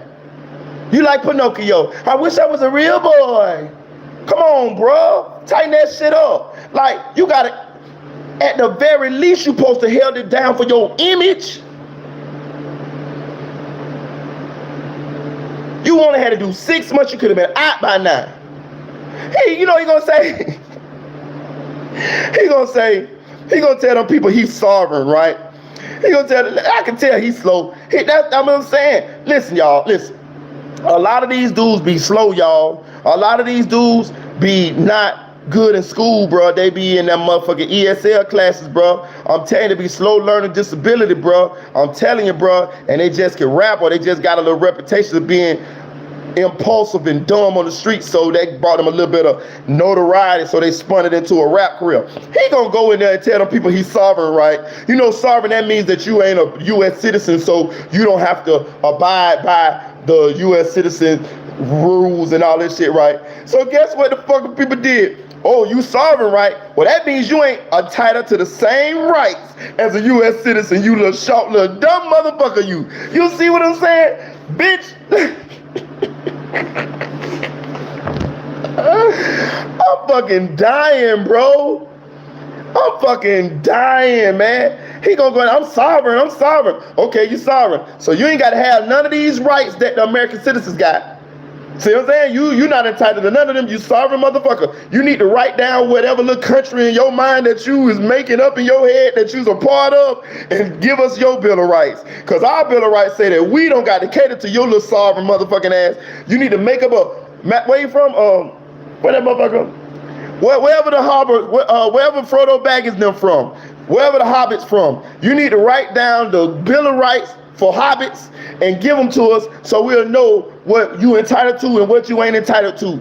You know what I'm saying? Because you ain't entitled to the same rights as a United States citizen, because you're saying you ain't one of us, motherfucker, even though you was born in goddamn that Detroit hospital over there. Get the fuck out of here, man. I'm just tired of these people. And I pray that you young people got enough sense not to be, well, I see y'all a lot of times, y'all don't. Y'all believe these people and follow these people, but listen, man, just pay attention. Pay attention to what these people got going on, how they living, and what's really going on. We be thinking, we be taking these people for that they really is who they say they is. And they might be really fools on the streets. They might really be fools. But they ain't somebody that you're supposed to be following. You know what I'm saying? Hell no. Because they ain't got good sense. When it comes to them trying to think their way out of shit or make a correct decision, them bitches ain't got sense. God gave a billy goat. I'm telling you, them bitches ain't got sense. God gave a billy goat. This motherfucker talk about the guard said that he know why the police, the U.S. Marshal said he know why I stay. Bitch, they know all. Bitch, your address on the fucking affidavit, bitch. They know when you stay. They know. They know all this staying, motherfucker. You bitch, when you go to jail, you got to tell them your address, motherfucker. They get it on your ID, you dumb bitch. They know.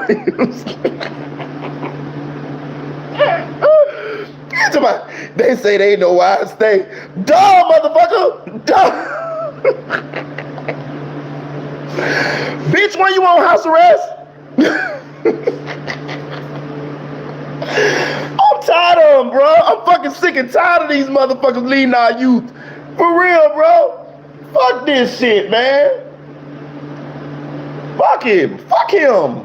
Like Eddie Murphy said on Live, they're trying to say they cornbread. Fuck him. Fuck him. Man, fuck this motherfucker, man. That bitch say, they dreamed all. That motherfucker say, the U.S. Marshal told me he know why I stay. Bitch, of course he know where you fucking stay. Of course he know the fuck you stay at, nigga. The fuck is you?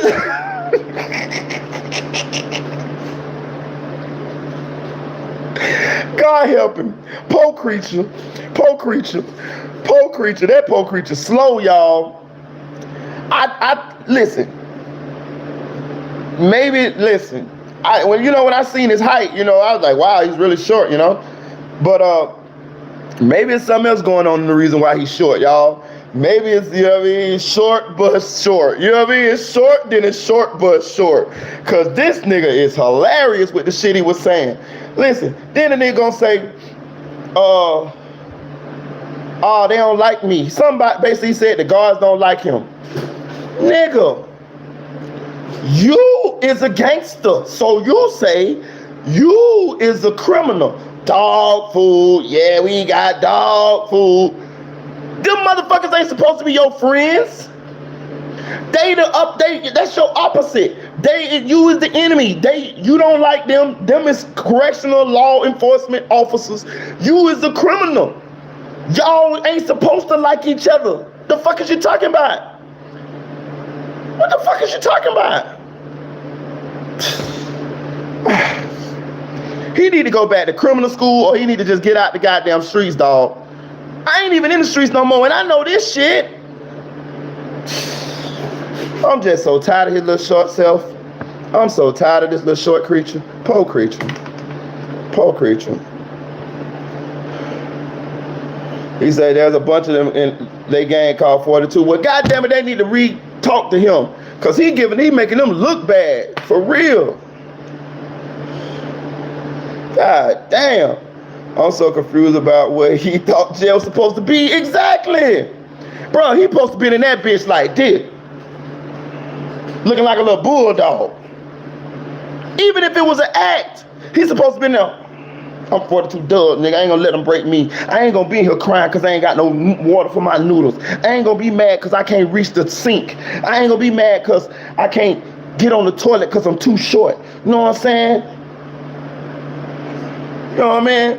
You know what I'm saying? God damn. Shit. He remind me of Lil Meech. I mean, it's along the same lines. You crying about conditions of jail, but you doing all this shit that would get you in jail.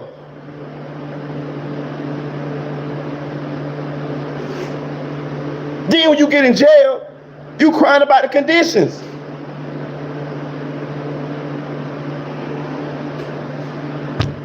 Bro, I done been to jail. Them people ain't doing nothing no different than they do to average everyday motherfuckers, bro.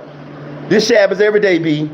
God damn, suck that shit up. Or stop doing that dumb shit you doing. Bro, you the one put yourself there.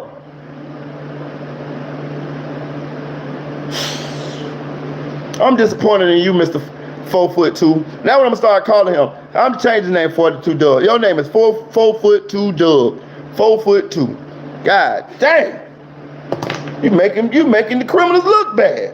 Shit. He ain't said nothing about, you know they're trying to kill me. I'm talking about, like, I could see if he was talking about like gangs and shit trying to stab him up or something. This nigga talking about he ain't got no microwave. Like you obligated to have a fucking microwave. You a criminal, nigga. Embrace that shit. You was making songs about it. You were doing whatever you needed to do. You were doing whatever you had, whatever you did to get in order to get that. Listen to me, y'all. Follow me now. Didn't I tell y'all when I went to jail, I knew exactly what the fuck I was doing. I knew exactly what I could possibly, how much time I could get. I knew exactly what the consequences was. So I don't cry in jail, cause either I just don't do the shit that would put me there. You feel what I'm saying? Have I been out of jail this long? I don't do shit no more. You know what I'm saying? It's easy to stay out of jail. Just stop doing the shit that put you in jail. Now, when I was doing crimes or doing shit that put me in jail, I understood what I was doing. I always, before I even did it, I was like, oh shit, boy, I'm finna take a chance right here. Okay, how much can I get with this? Probably about 2-3 years. Is it worth it for me? Yeah, I think I'm gonna take this chance right here. And then I'm gonna jump. And then I'm gonna pray, and then I'm gonna jump. If I got caught, I was like, oh, fuck, well, you got caught. You got caught. Okay, well, you got to go to jail. You got to go through the system. All right, y'all. Hey, can y'all give me that nasty goulash food? And let me get that mat with the itchy cover. Yeah. All right, officer. Yes, sir. And I'll be so nice to the COs. I'll be so nice. Yes, sir. Yes, ma'am. Yes, sir. Yes, ma'am. Yeah, because I know they can make my time harder. So I ain't finna be in there talking shit to them people and, no, yes, sir, yes, sir, yes, ma'am, yes, sir. They be like, oh, man, he's such a model inmate. Yes, I am. I have my little book. I be sending them a book.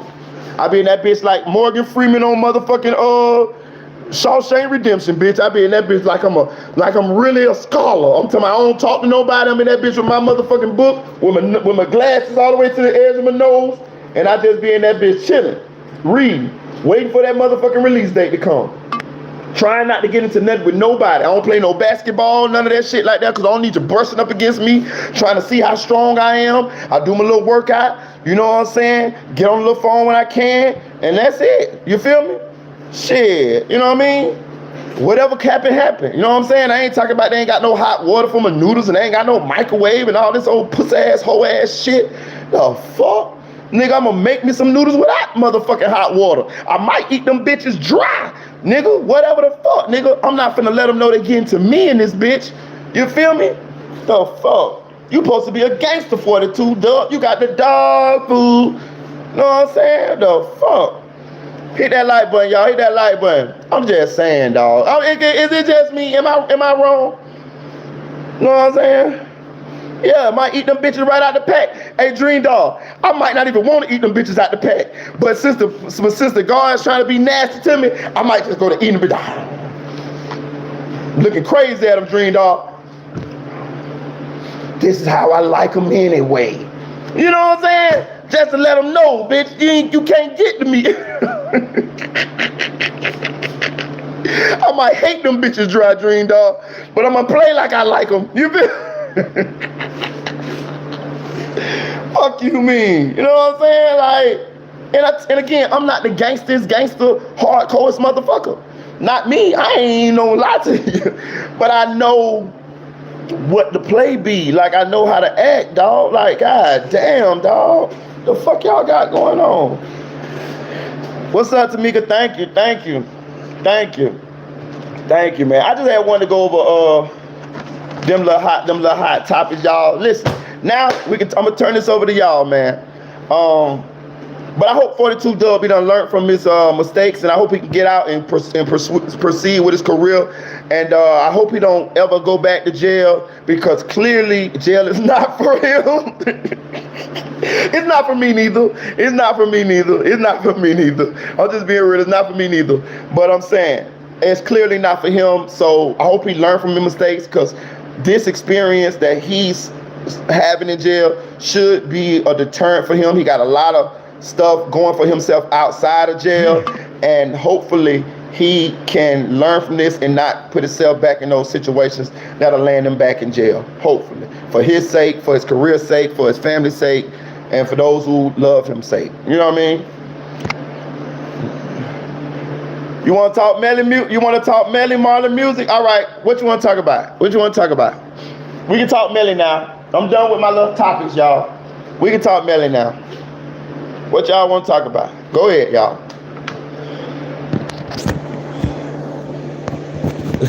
Yeah, I don't think so. Neither Dream Dog. Dream Dog say ain't nobody gonna be checking for that nigga when he get out. I don't think so either, Dream Dog. I think his little buzz gonna be done died down. Music might be done changed by the end. You feel me?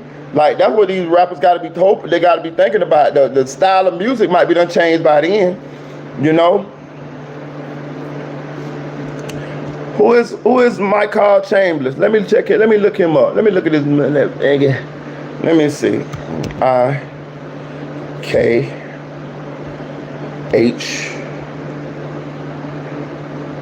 IKHARL. You say Chambers?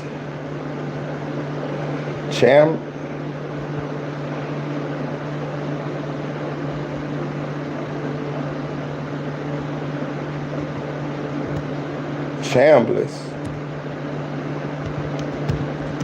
Let's see what he got going on. What the fuck is this guy? Hey, big dog. What's up with this guy right here? I don't know the fuck this is. Michael Chambers. All right, let's go to Google. Let's see. Let's see what we can find something about Mr. Chambers. Same for Pooh Shiesty, for real. MIKHANCHAMBLIN.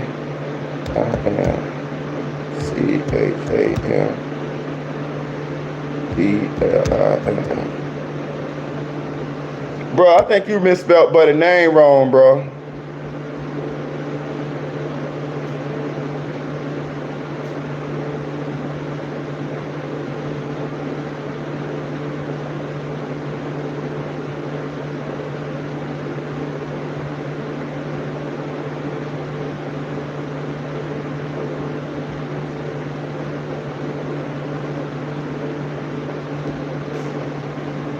Okay, so I done found, okay, so look, this is what we're gonna do. So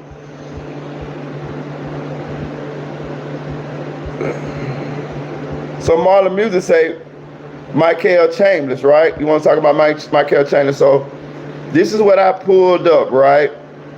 It says suspects, this was 2017 though. So it says suspects saw in fatal shooting of off deputy Chambliss in Gifford video. Indian River County NAACP Chairman Tony Brown said he was up all Friday night into Saturday morning getting phone calls from concerned people. He knew Indian River County Corrections Deputy Gary Chambliss, who died after being shot Friday night, very well. He spoke with grown men who were crying. He said, "This is devastating to our community and will bring about change." Mikhail Malik Chambliss has been arrested in the connection with the off-duty officer's death. He's charged with felony discharge of a firearm from a victim. Deputies still are searching for as yet unidentified suspect who said fired the shot that killed Chambliss. We've learned that Deputy Gary Chambliss was not intended target of the bullet that struck and killed him, said Indian River County Sheriff Dale Lore in a news release.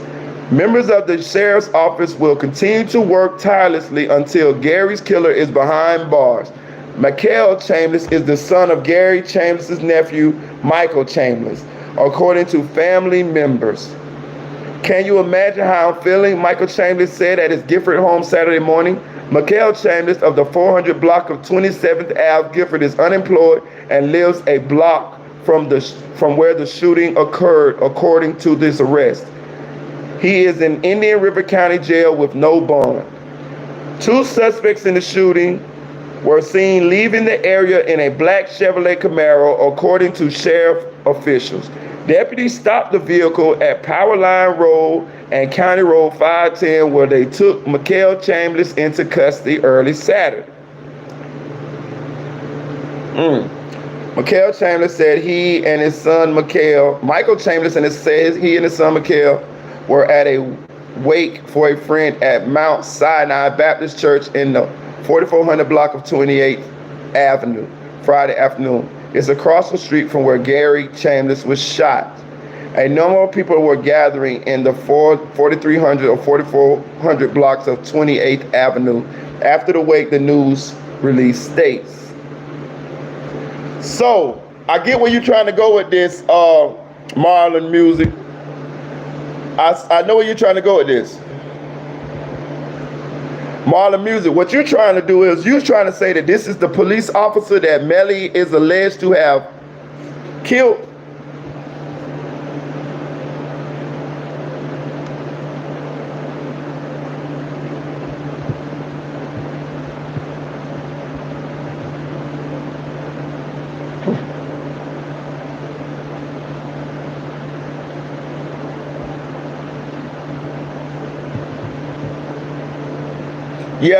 Yeah, we were talking about her dream daughter, Black Lady Cop.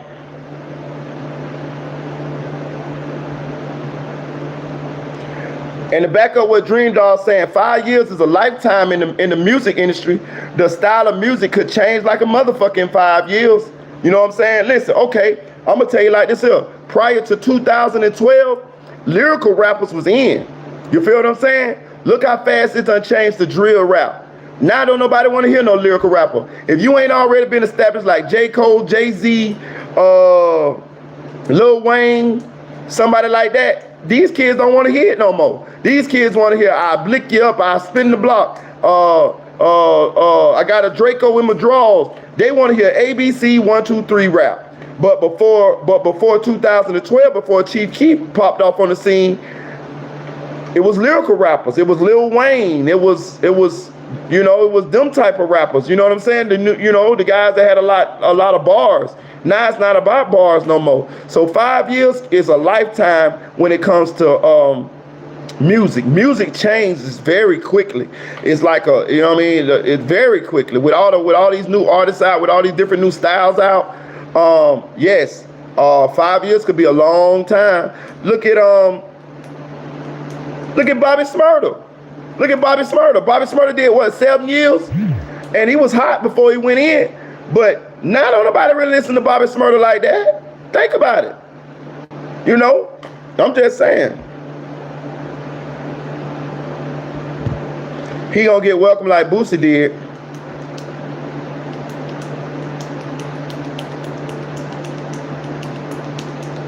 I don't know, maybe. But think about this too. Music passed Boosie ass by too.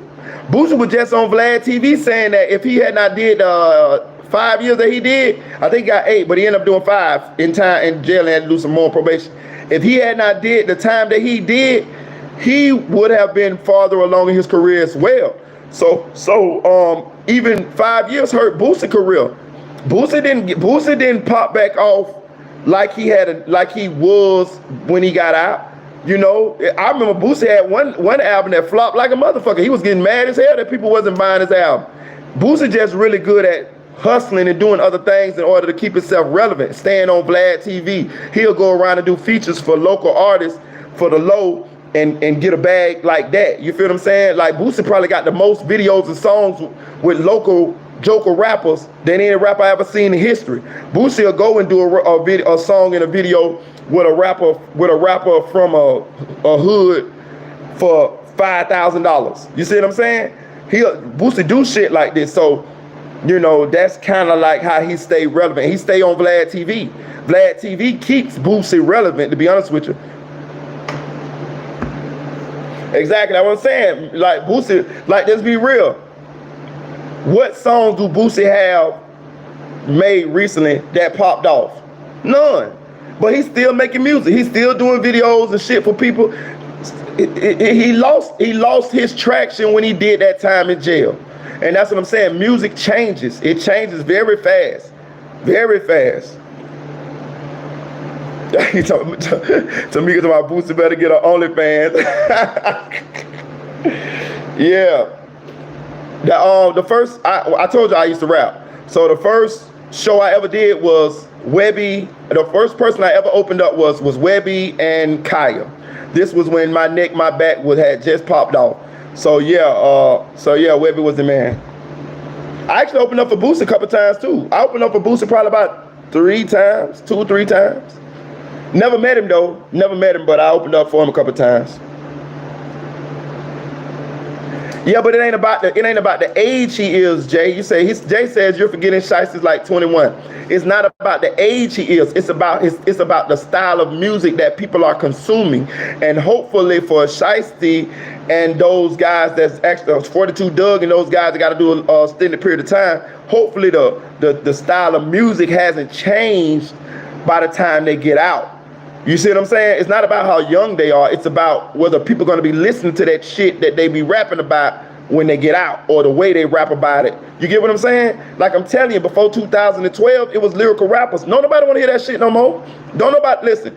Drake, Lil Wayne, J. Cole, they already established. So that's why they can hang on with the lyrical style. But if you pay attention now, them young kids don't want to hear that shit. Them kids don't want to hear no goddamn bars. Them kids want to hear, I want to spin the block. I want that shit right there. That's what they want to hear. Yeah, music is a young man's game. Exactly. That nigga dropped his money after he had it hanging out his pocket like a goofy. He shot that bitch and still ain't get his money back. For real, because boy, I would have sure went from them motherfucker that bag of money. For real. And I'm going to say this too, y'all. And I'm going to say this too. Shout out to Onan TV. Go listen. Go watch Onan TV, y'all. Listen. Pooh Shiesty better hope them motherfuckers don't bring up that he told on them dudes that allegedly try to rob him. Go check it out, y'all. Pooh Shiesty told the police the whole scenario that happened that day. Hit that like button, y'all. Hit that like button. Please hit that like button. Hit that like button. So he better hope that don't nobody bring that shit up. He told the people, yeah, that's the guy. Those are the guys right there. Yeah, they tried to rob me. Yeah, but you know, I wasn't going. Yeah, I just tried to buy some weed from him. I had rented this car. What? He told the whole story. How was I trying to rob and I had $30,000? He told the whole story. Know what I'm saying? Yes, about the situation in Miami. He told the whole story. The guy, if you look it up, the guys who he shot and who did it, they said nothing. Them dudes didn't tell a motherfucking thing. They didn't say nothing. Pooh Shiesty told the police exactly what happened. So he better hope that the streets don't hold that against him, that he snitched. Because he told, I'm telling you, it's in the paperwork. He told exactly what happened. You know what I mean? Did you consider Pooh Shiesty a law-abiding citizen? I can't say that because he had some illegal shit going on. He wasn't supposed to have no gun. He a convicted felon. He was allegedly buying drugs from the guys. So that's street shit too. Then, you know, he do all the kind of street shit. So he's not a civilian. So he is not here. See, that's why I tell y'all, get out the streets, dog. Because if Pooh Shiesty was a regular civilian, he wouldn't be considered a snitching for telling the police what happened. But being that he's a street guy, being that he in the streets, being that he say he uphold that street code, now he gonna be, I mean, technically he's a snitch, technically. But hey, ain't nobody talking about it. You heard it here first. So if it hit the airways, I'm just saying. But Onan TV, he the one who put the paperwork out there. So if y'all want to go double check, he got the paperwork. Or it got Pooh Shiesty whole statement on that motherfucker. He told exactly what happened. Pooh Shiesty lost 40K in both situations. He dropped a bag full of 40K And the first situation, then he dropped 40K in the club. That nigga was dropping money everywhere for real. Damn, I should have got that. I would have got that bag though, Dream Dog. Dream Dog, we would have balled out with that little couple dollars. Woo, shit. I'd have bust that thing down with your 2020, Dream Dog. For real. I would invest in that thing. I probably would have put down on the house with them 20. That's another lesson to be learned for real. Let's see. And I didn't wonder why they can't have a decent. For real, Tamika, dumb it down and then wonder why they can't have a decent convo for real. But I'm gonna tell you something about that, too, Tamika. I got a feeling that music is finna change again, because it just goes in a circle. It just goes in a circle. We living in the right now we living in the Master P. You remember Master P couldn't really rap. We living in the Master P time for the young generation. But I'm gonna tell you what I think finna happen with the music, right? Being that so many artists from this culture, let's just say it's the drill culture. The drill culture is pretty much done took over rap. You feel me? And it's widespread. Every young kid who wants to be a rapper nowadays is rapping drill rap. They rapping drill culture rap, right? Being that a lot of these drill rappers are actually doing these crimes, and cause let me tell you what drill rap is, bro. Drill rap ain't nothing but rapping about killing, shooting your ops. That's what drill rap is. Drill rap is about dissing. Drill rap is a rapping about dissing, shooting, and killing your ops. That is what drill rap is. You know what I'm saying? That is what drill rap is, right? So what I'm thinking is finna happen is, right?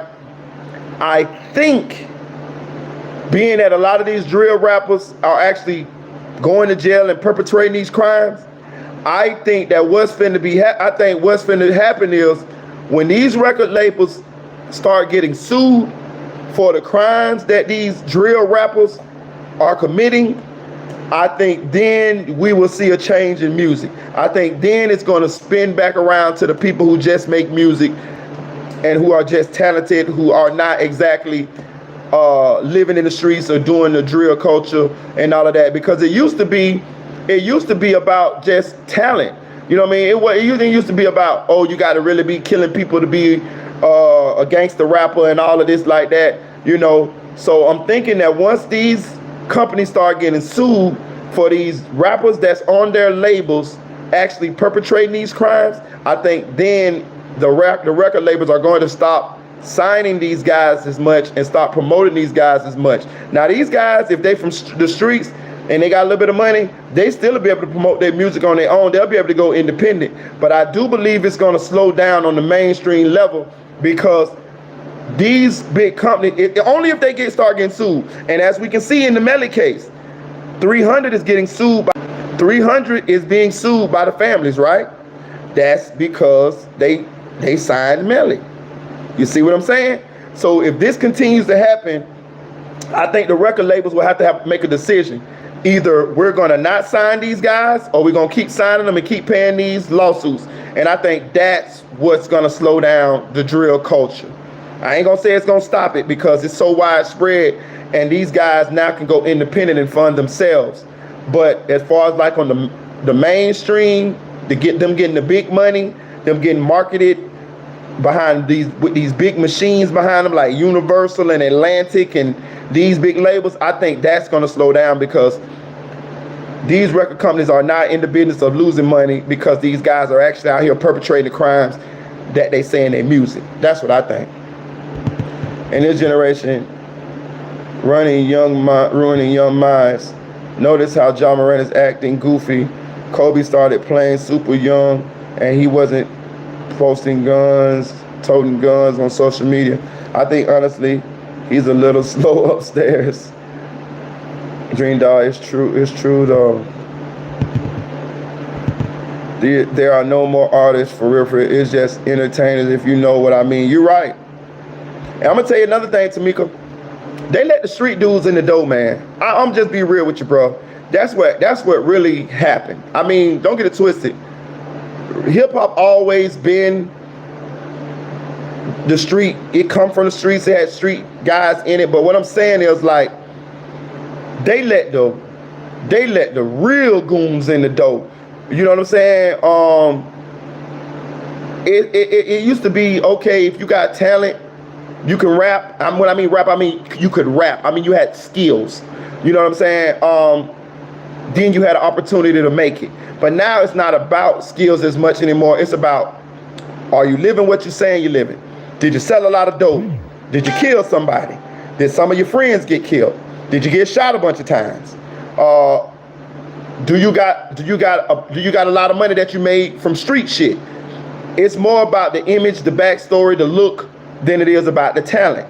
And that's how we get a lot of these guys. A lot of these guys really can't rap, but we overlook it because of the backstory, because of the talent. I mean, because of the backstory, because of the money they got. They let the street guys buy their way into the music industry. And that's what happened. That's what's happened.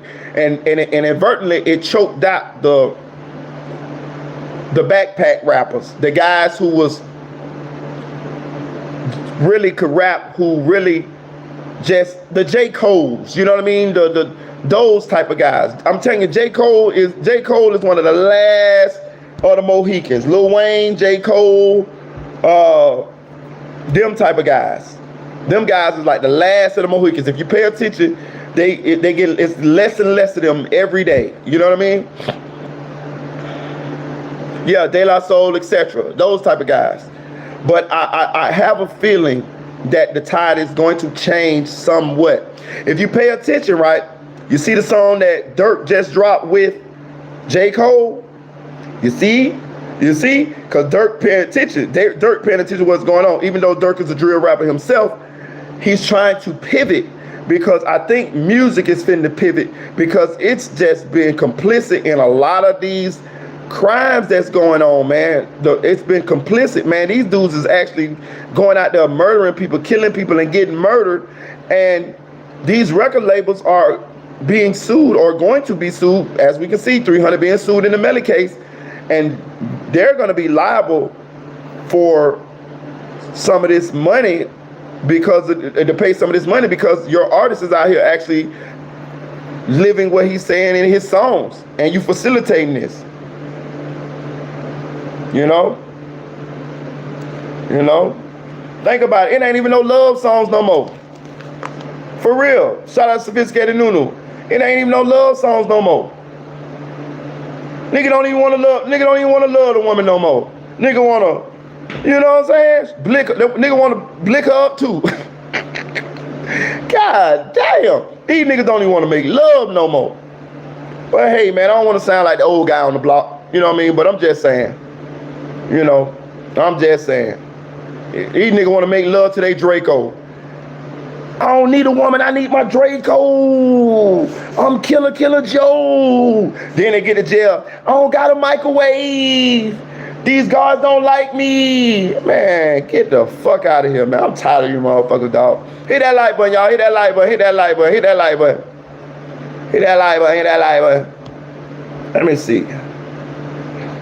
I'm gonna see something, y'all. Let me see if I can pull up something for us. God damn. Okay, get it to me.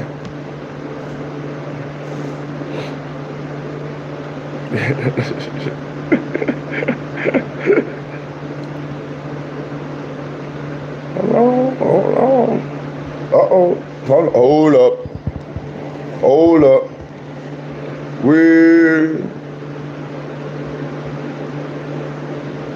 I just said a whole bunch of stuff that I was muted for, so I guess you missed all that. Welcome to What to Expect at YNW Melly's trial. My name is Sean Sotaro. I'll be kind of the moderator today. Glad to see some people here. Definitely put your thoughts in the chat. Ella, Julia, good to see you. Also some of my complex people here, Alec and Taikisha, great to see you all. We are going to get into what, like what the title says, what to expect at YNW Melly's trial, which was supposed to have started about 2 weeks ago. So this is the Ace Hood documentary. This is episode, I think it's episode 8. I think it's episode 8. And the title of this one is What to Expect in Melly's Trial. Yeah, you know, Dream be going out. I fuck with Dream though. Everything Dream say, I damn near agree with everything she be saying. I swear. It's like we twins or something. But this is the episode 8, and they're going over what to expect in YNW Melly's trial. This is the other episodes of the infamous video. I tried to pull these up for you the other night, but it wouldn't let me. But Spotify acting all right now. Has not started yet for reasons we are going to get into as soon as we get rolling. So, you know, definitely, if you guys haven't listened to the infamous podcast yet, you can find it exclusively on Spotify. There are actually 2 seasons. The most recent one about Melly, season 1 about Tekashi 6ix9ine, hosted by the brilliant Angie Martinez. We've had 2 incredible hosts. First Angie and then Ace. Been an absolute pleasure to work with both of them. So yeah, we're gonna hang out, give a few more minute or two here, wait for people to get in the room, and then we can really get going. If you guys listened to Infamous and you enjoyed it, you know, or didn't enjoy it, or wish things were different, or thought it was perfect as it is, put your thoughts in the chat and the discussion here. Yeah, and let me know, have you guys been paying any attention to Melly's case? What's been happening with it? What do you think? What is the latest? Well, we're going to get into all the latest with Melly's case, but actually there was a hearing just, was it yesterday or the day before? Very, very recently. Yes, it was yesterday, where we got into this question of Melly and the death penalty. You might have heard that the death penalty was originally on the table in Melly's case, and there's a big fight going on right now about whether the death penalty will continue to be on the table in this case or not. The state of Florida is really, really, really fighting to keep the death penalty on the table. We're going to talk to Ace about that. Ace is a Florida native and knows a ton about how things work over there. We're going to get his kind of, you know, perspective as a native of Florida, which is one of the main reasons we want him to host, is he knows Florida, and specifically he knows Broward County. That's where he's from, and that's where this case is taking place and is going to be tried. So yeah. Seeing a few more people come in. This is great. Oh, we have Ace is actually in the house. This is amazing. So we'll have him on stage very, very soon to speak with everyone.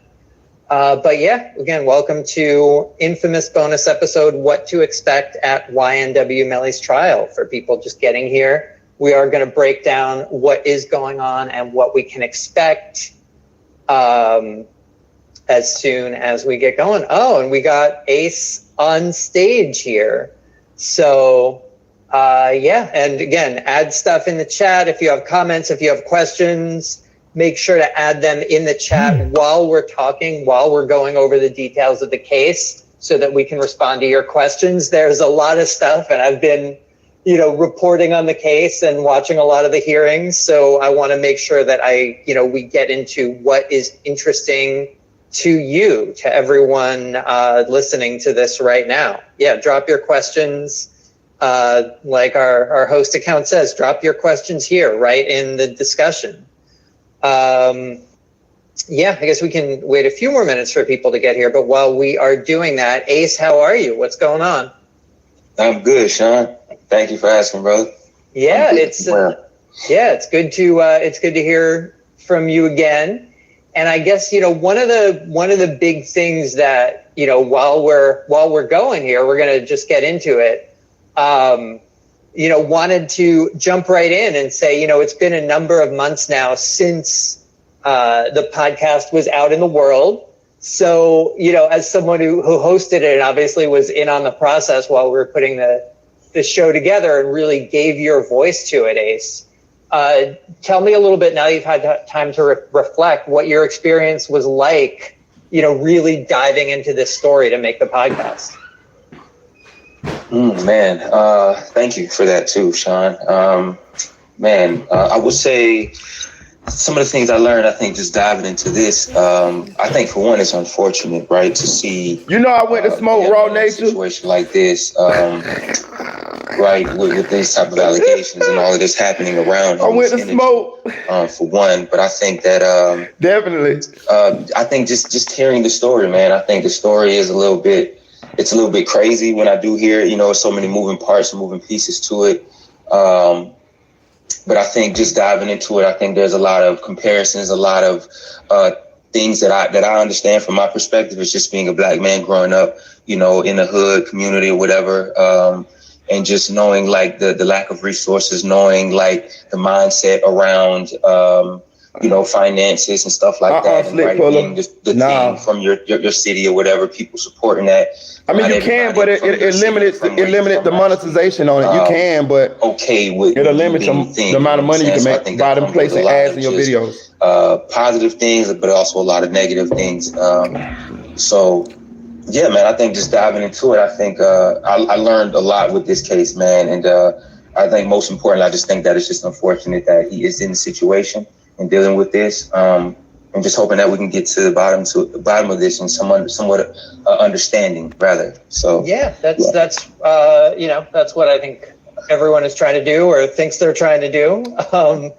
And you know, Ace, one more thing before we get into the details of the case. What kind of responses did you get to appearing on Infamous? Right, this is something very different for you, hosting a podcast. It's not music, it's not, you know, showing people your lives on social media or reality TV. We're actually filming some reality TV while we were making Okay, Jay, I appreciate the content. Did you get to appearing on Infamous?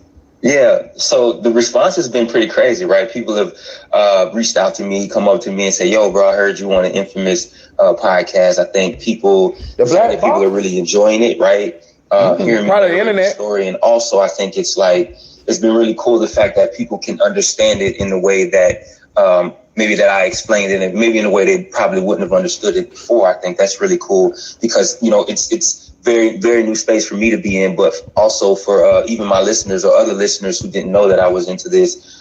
It helps them to have a greater understanding as well, because it's somebody that they're familiar with as well, you know, who can speak on these things or whatever. And hopefully I'm articulating the things the best way that I can, you know what I'm saying? But the response has been crazy on my end, man. Everybody's loved it. People have listened to every episode and they like dying for more. Hey, Keela say they want to screw their friends, spin the block with their friends, drink with their friends, etc. Listen, let me tell you something. You know, I ain't out there with the young dudes like that. So I don't know exactly what they got going on. But I'm going to say this. It's a lot of that going on. It's a lot, from my observation from the outside looking in. It's a lot of that alphabet community stuff going on with these young gangsters. And so I'm going to say this now. Be careful, fellas, and ladies too, because you know these guys will be killers, they'll be looking funny, and they'll be doing funny shit with their homeboys. You feel me? But that don't make them no less dangerous now. You know what I'm saying? Like, who knows? You know what I mean? I mean, they dangerous with the blicky, and they dangerous in the bedroom. If you get what I mean, you might get something that grandma washing powder can't get off. You feel what I'm saying? So, and being that it's a lot of them, you know, the women in these communities will choose from these guys. You feel what I'm saying? Because that's all surrounds them. You feel what I'm saying? So they're going to choose to have relations with these young men. But these young men, they gangster, they killers, and they also powers combined with their friends. Some of them, but it's going on. So, you know, so just be careful, ladies. Hold on, we got somebody at the door. Just understand where we are with the case, where we're going with the situation. So I'm really grateful, man, to just to be in the field of this, right? Doing the narrations and the voiceovers and stuff. So, but the response has been great, man. That's awesome. And Ace talked about his listeners. Obviously, you guys all know Ace is a rapper. Make sure you check out his latest track, Energy. Great track. So just to get right into Melly, basically the biggest, most breaking news right now involves the death penalty. So hey y'all, people may have. So check this out, y'all. So the damn electric people here to switch out my electric meter on the house, right? So the power gonna cut off for like 5 or 10 seconds. That's what he say. Now, it's a good thing I'm on my phone, so our chat won't cut off. But I'm thinking that the internet is gonna cut off from my Mac, so we could just continue to go on with the chat on the phone or whatnot. Yeah, it gonna go off from so just bear with us, dog. Bear with us. We should still be able to rock. Niggas be 15 shooting at 30-year-olds. Niggas be 30 shooting at 15-year-olds too. Okay, so they just cut it off and they cut back on. You know what I'm saying? Dream Dog, so true. What my dog Dream Dog saying? Catch something they can't throw back. I'm telling you. It's nice there for a moment I'm in Austria. Niggas these days will go do a TikTok dance and then blam you in your face and go back to dancing. I'm telling you, be careful. Raw nature, yes, I know. I say they live just wasn't chatting. I forget where you from. Takeoff was also sacrifice. Hit that like button, y'all. Hit that like button. Hell yeah, Dr. Miami be fixing bitches up. It's a couple of doctors in Miami who known for botching. In DR, they just kill you. Ooh. Or give you that poison water they were getting you down there. Remember the people in DR? Them tourists was getting killed with that poison water or whatever they were doing down there. For real. Few other known niggas be, but we don't give a fuck. J-Dog Pross. Thought I was gone. Y'all thought I was gone. Oh, here they go. They go to cutting off the chat, dog. Boy, they hell, boy. I hate when they do this shit. It's like they do it like right around. Y'all ain't gonna silence me though, Leor Cohen. I'm like Martin Luther King on this shit. I'm gonna keep on marching on Washington. Little motherfucker. Damn. They tried to get me that time. Get out of the way around that shit. For real. They tried to get me, y'all. They tried to cut me off. For real. Look, they don't even listen. It's a conspiracy, y'all. It's a conspiracy. They done sent the electricians to the house to cut off the switch the goddamn meter out. Somebody gonna take 5 or 10 seconds. Motherfucker, y'all know you work for Leor Cohen trying to stop us talking about Melly. It was the electric company. They was at my door. They switching out the meter or whatever. Boy, they hell, ain't they? I ain't even know where these motherfuckers came from. I ain't know nothing about them supposed to be coming today. Y'all sure it's the real electric people? You know what I mean? For real, they might be motherfucking Mission Impossible around this bitch. Hit the like button though, y'all. Hit the like button. Oh, you look. Oh yeah, I'm learning a little bit, Nunu. For real. I'm learning a little bit. Thank God. Cause I sure got tired of not knowing certain shit. There's a lot of shit I still gotta learn. That'd be that fucked up feeling. I'm finna try to pull this. My internet should be up running in a second here. Let me see. Come on, internet. Come on, internet. It just take a little bit for it to boot back up because they changed out the what's the name.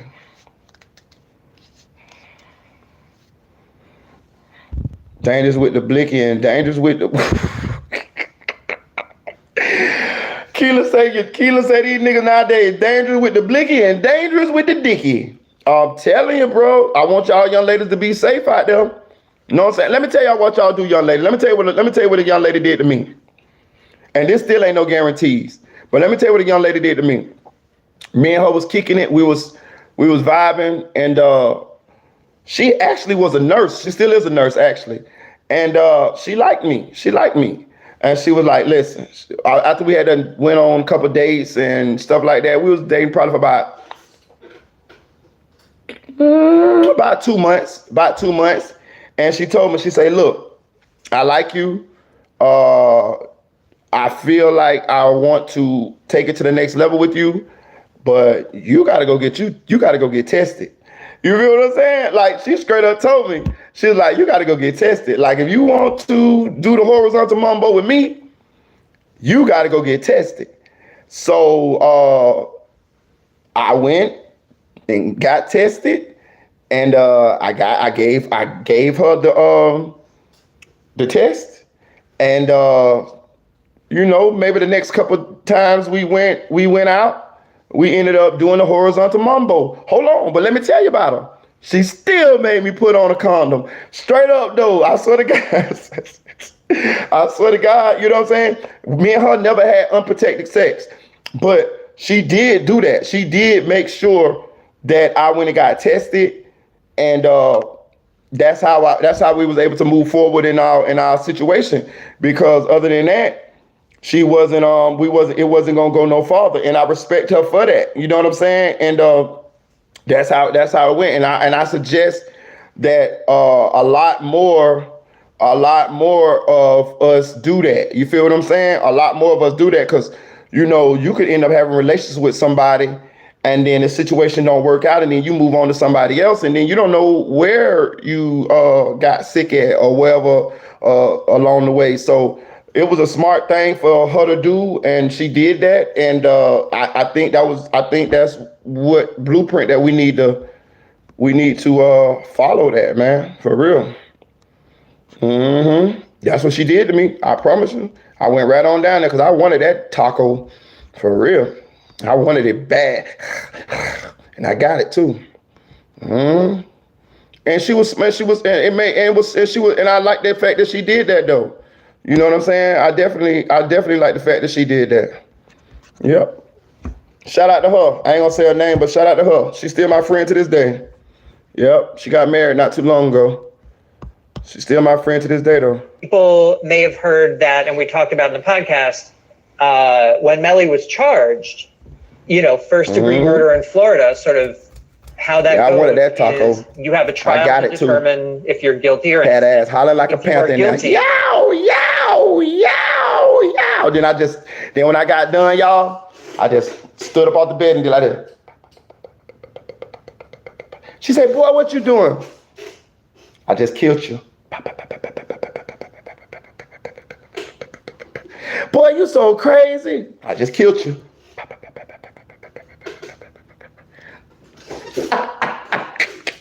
There's a separate trial to determine whether you get the death penalty or life in prison.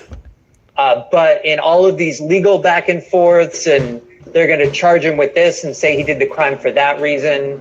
Basically, there was a fight over paperwork. And Melly's team said essentially to the state, you didn't file this paperwork on time, so the death penalty's off the table. And the state said, that's ridiculous. How can you take this off? Because we didn't file some paperwork that we weren't supposed to file anyway. This is nuts. The judge agreed with Melly's team. The judge said the death penalty's off the table because the state of Florida didn't file this paper on time. And so the state of Florida said, we're going to appeal that. And currently that decision is at an appeals court in Florida, and it could take up to a month to figure this out. So we all know that this already done been resolved. This documentary is a little dated. So we all know that the death penalty is back on the table. Melly is facing the death penalty, but this video was filmed while this process was going on, and they was just talking about how this trial has been delayed due to that. And also, just to set up for people who might not be listening or might not remember the show, might not have heard Infamous in a while, Melly is on trial for, like I said, capital murder for allegedly killing his two friends and crew members, YNW Juvie and YNW Sack Chaser. Sack Chaser is very central to this. We'll be talking about him in a minute. But yeah, so that's where we're at now. The state is really, really fighting hard to keep the death penalty on the table. And Ace, I know you're a Florida native. You lived in Broward County for a very long time. You know, you've seen a lot about the state of Florida. Like, just hearing that, we talked about this a little bit before the show. What do you think about the state of Florida fighting so hard to keep the death penalty on the table? Honestly speaking, I think it's ridiculous. Honestly. Oh man, I have deep thoughts about this. The reason why I think that there could be other ways. YNW Melly is a 23-year-old young man, and I think that the death penalty to me seems a bit far.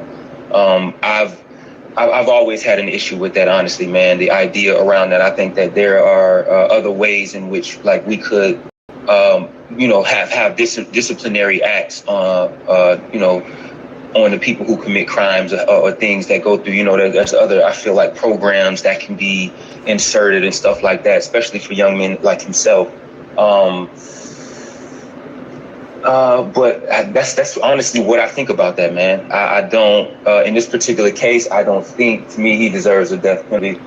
I'm gonna say this. This is Ace Hood talking. He and that Sean Totero, the guy who put this whole documentary together. Ace Hood is just pretty much the narrator.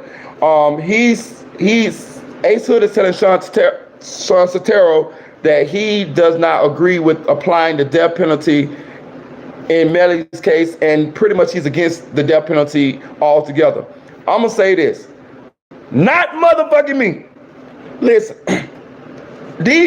Listen, people, and when I mean people, I don't mean all people, but I mean some people do crimes that are so fucking heinous till I feel like them motherfuckers need to be taken out. I'm just keep it real. And that's just my personal feeling. And that's coming from somebody that used to commit crimes. But I ain't never do none of this shit. I ain't never committed no crime against no woman, no crime against no children, and I never killed no fucking body. You feel what I'm saying? So what I'm saying is, it's some fucking crimes that your motherfucking ass should not no longer be here. I'm just sorry. I don't give a fuck. Jeffrey Dahmer, that motherfucker didn't need to be here. Ted Bundy, Florida executed him. He didn't need to be here. I'm sorry. I don't give a fuck. And for this crime right here, I told y'all how I feel. Either way, I don't care if he get it. I don't care if he don't get it. But if he get it, hey, nigga, your ass is out of here. You feel what I'm saying? But what I'm saying is, this nigga killed his two best friends. Goddamn. What he gotta do, kill it? What? The dude that shot up that school with them little bit ass babies in it, that motherfucker shouldn't get the death penalty. 5 and 6 and 7 and 8-year-old children, that motherfucker shouldn't get the death penalty. Like, no, I ain't that motherfucking anti-death penalty. Fuck that. Hell no. Certain shit, your ass need to be out of here. For real. For myself, you know what I'm saying? As a young black man, 23-year-old, like, maybe having something, mental issues or whatever it might be that you're dealing with, the environment that you're in, not to make any excuses for him, but I just think that feels a little bit far, right? That feels... Everybody be against that shit till that shit hit home. Till a motherfucker kidnap your 5-year-old daughter and do some fucked up shit to her, and then y'all find her, no longer amongst the living. Then a motherfucker be like, yeah. Nah, fuck that. You ain't got to do nothing to mine for me to feel like that. It's certain individuals that deserve that punishment. Fuck that. I ain't that far. No. I just think that there's other ways before we get to that particular death penalty. I think there's other ways to where he can be disciplined, that they can take disciplinary acts and stuff like that, and shift this in a different way. That's what I think. Yeah, definitely. So this was something we actually talked about. And the crazy part about this? The same motherfuckers, well, I ain't gonna say the same motherfuckers. I'm gonna say some of these people that saying that they're against the death penalty. Some of them people would kill the people that harmed their loved ones or killed their loved ones if they was given an opportunity. You see the contradiction in this? Some of these people would actually invoke street justice on these individuals if given an opportunity. But here and still, you're not with the death penalty. So you mean to tell me, Ace Hood, if somebody took your daughter and made her no more amongst the living, if you got a chance to get a hold to that motherfucker, you wouldn't kill him? I'm pretty sure you would. Or your mama, or your sister, or your wife. But here and yet, you object to the state doing that to them after they done went through a trial, and after they done been found guilty, and after they done went through a separate proceeding to see whether they get the death penalty, and after they have been found to, after people say, yeah, we're gonna get a death penalty, you still ain't cool with that? Hell, they got a better process than they would have got from you if you would have caught them on the streets. You would have just handled that. You wouldn't have asked them no questions, no ifs, no buts, no nothing. So, I just be listening to people, and I just be seeing the contradiction in some of the shit people say. People don't care unless it directly affected them. They don't gotta directly affect me for me to feel a certain way. I'm with you, Dream Doll, exactly. I'm the same fucking way. I'm the same motherfucking way. I totally 100% agree with you. During the course of making the show with Ace and among ourselves, while reporting the story, that, oh, hey, Punch is in the house. All right, hey, Punch. Nice to see you, another Complex podcast host of our Pop Smoke podcast. But yeah, the death penalty makes this, a very serious story even more serious, and we really tried to keep that in mind the whole time when writing and reporting this, that, a young man's life might very well be at stake. If you guys have thoughts about this in the chat, the fact that the state of Florida, even though they lost on this death penalty issue, is now appealing and fighting super hard to get it back on the table, let me know, put it in the chat. But so the deal is this could take weeks to decide in the appeals court. So we don't actually know when jury selection for Melly's trial is going to start. It could be a week.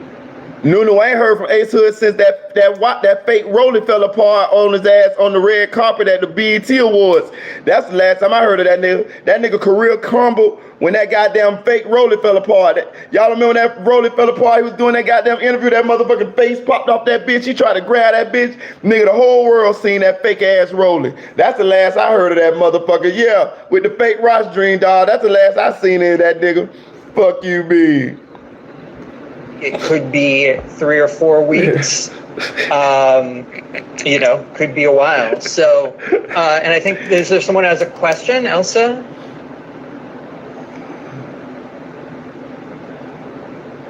Oh.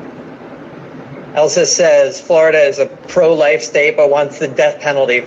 They took the death penalty off the table, but then the state appealed it up to the appeals court. And the death penalty is now back on the table. This is an old documentary. I was just going through these last couple episodes because we didn't finish actually going through the documentary, y'all. Man, make it make sense. D. Stewart says, so the state can't follow their own rules, shaking my head. Yeah, definitely. This is all over paperwork, right? The state said, didn't think they had to file something. I don't know if they thought they were quite above it or what the deal is. But they thought they didn't have to file this piece of paper. Melly's team said they did, and the judge agreed. And the state is not going out. I guess about the days was tension within the crew, right? And particularly between YNW.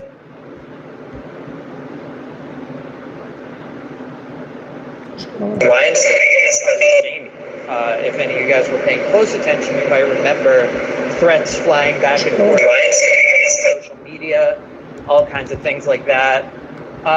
It turns out we actually have some more details about that and about, this idea that Sack Chaser felt he was underappreciated. He felt he was the brains of the outfit, but Melly was the one getting all the attention and all the money.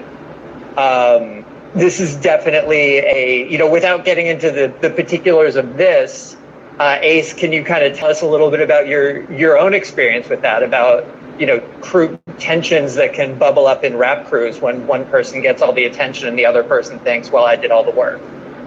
Yeah, man. Coming in when you're young like that, you're just so excited, right? You're from wherever you're from, right? Like your ideas is probably to. I feel you, Kilo. Take that right up out of here. House, stuff like that, right? Send your ass right to Jesus. Spread it amongst your people, and take care of the people that you love, right? That's naturally in our mind, but there's really like no steps towards doing that. So, majority of the time with these, these young guys who have contracts, just like myself, I was 19 years old with a contract. It's like you don't have any boundaries, right? So you don't know.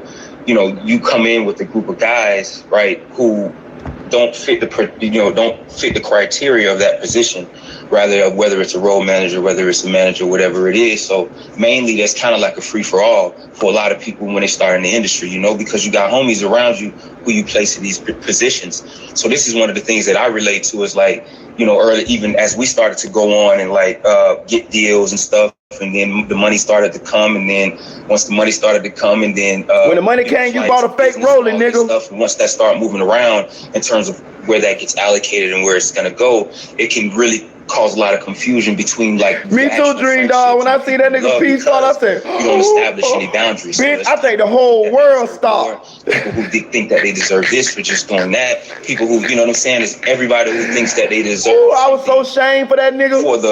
I was shamed for that nigga. I felt shame like that bitch, like it was me. This is everywhere. This is exactly like my situation. Our guys wanted to come in and do this whole label. I was like, Khaled ain't paying you, boy. They just wanted me on my own, with the right after that, Khaled dropped that nigga. So Khaled dropped that nigga when that roller dropped.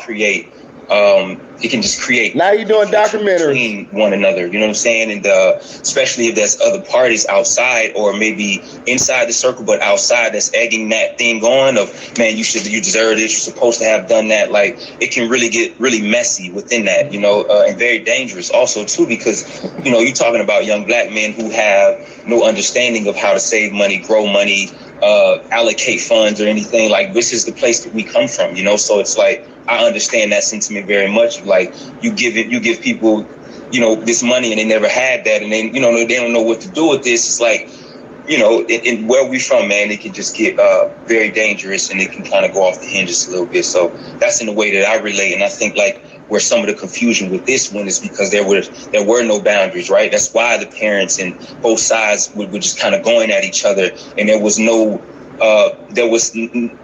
people not understanding their position and where they played, and we're kind of like, all right, how I support this situation. So that happens a lot, man, unfortunately. Yeah, I mean, look, one of the reasons when we first started talking about people who we really wanted to have tell this story, I had actually interviewed Ace a number of years ago, and he told me something about his relationship with his old crew and what happened when DJ Khaled was interested in him, and that there was tension there. So I went back to that interview and I talked to him about it, and we decided, look, this is part of the reason that we wanted Ace to be the voice of this, because he could. Khaled start answering it when that motherfucking watch fell off. We always knew that was going on, but we know more now. What we know now is specifically, Sack Chaser felt that Melly owed him $200,000. We don't know what for. We don't have any kind of contract or paperwork, but we know specifically that Sack felt Melly owed him $200,000, and that he felt like he was probably not going to get it. And that seemed to lead to threats. It led to a lot of tension.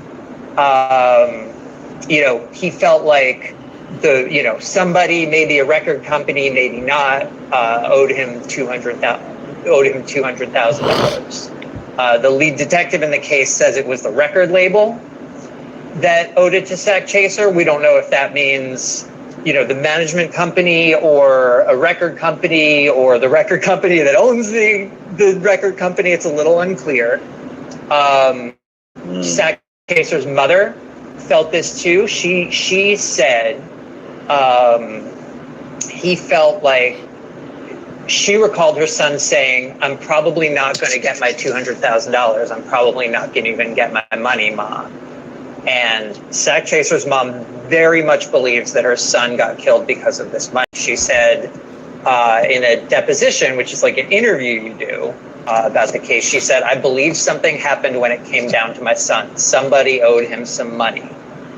And she said that members of the YNW crew started acting strange to her after the murders. We just know, we always knew this dynamic was there, but now we know sort of the specific amount of money that, at least Sack Chaser's mother thinks it was about, and that the detectives on the case think it was about, that they think specifically all of this might have happened.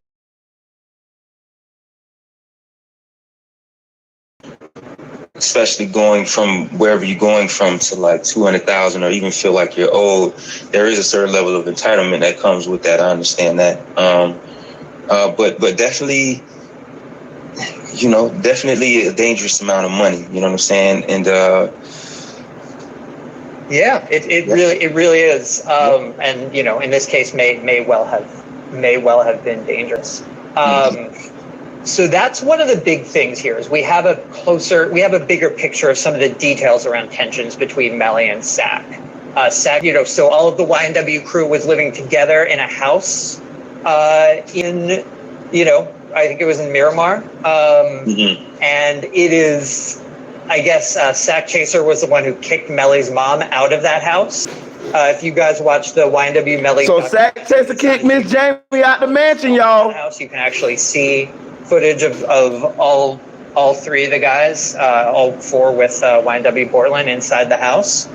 But yeah, so we know that detail. We didn't know that at the time. And we know that there are threatening messages that Sack Chaser sent Melly, threatening messages, right? Threatening to beat him up and all kinds of stuff like that. So we know more now about the details, but you're right, it's down.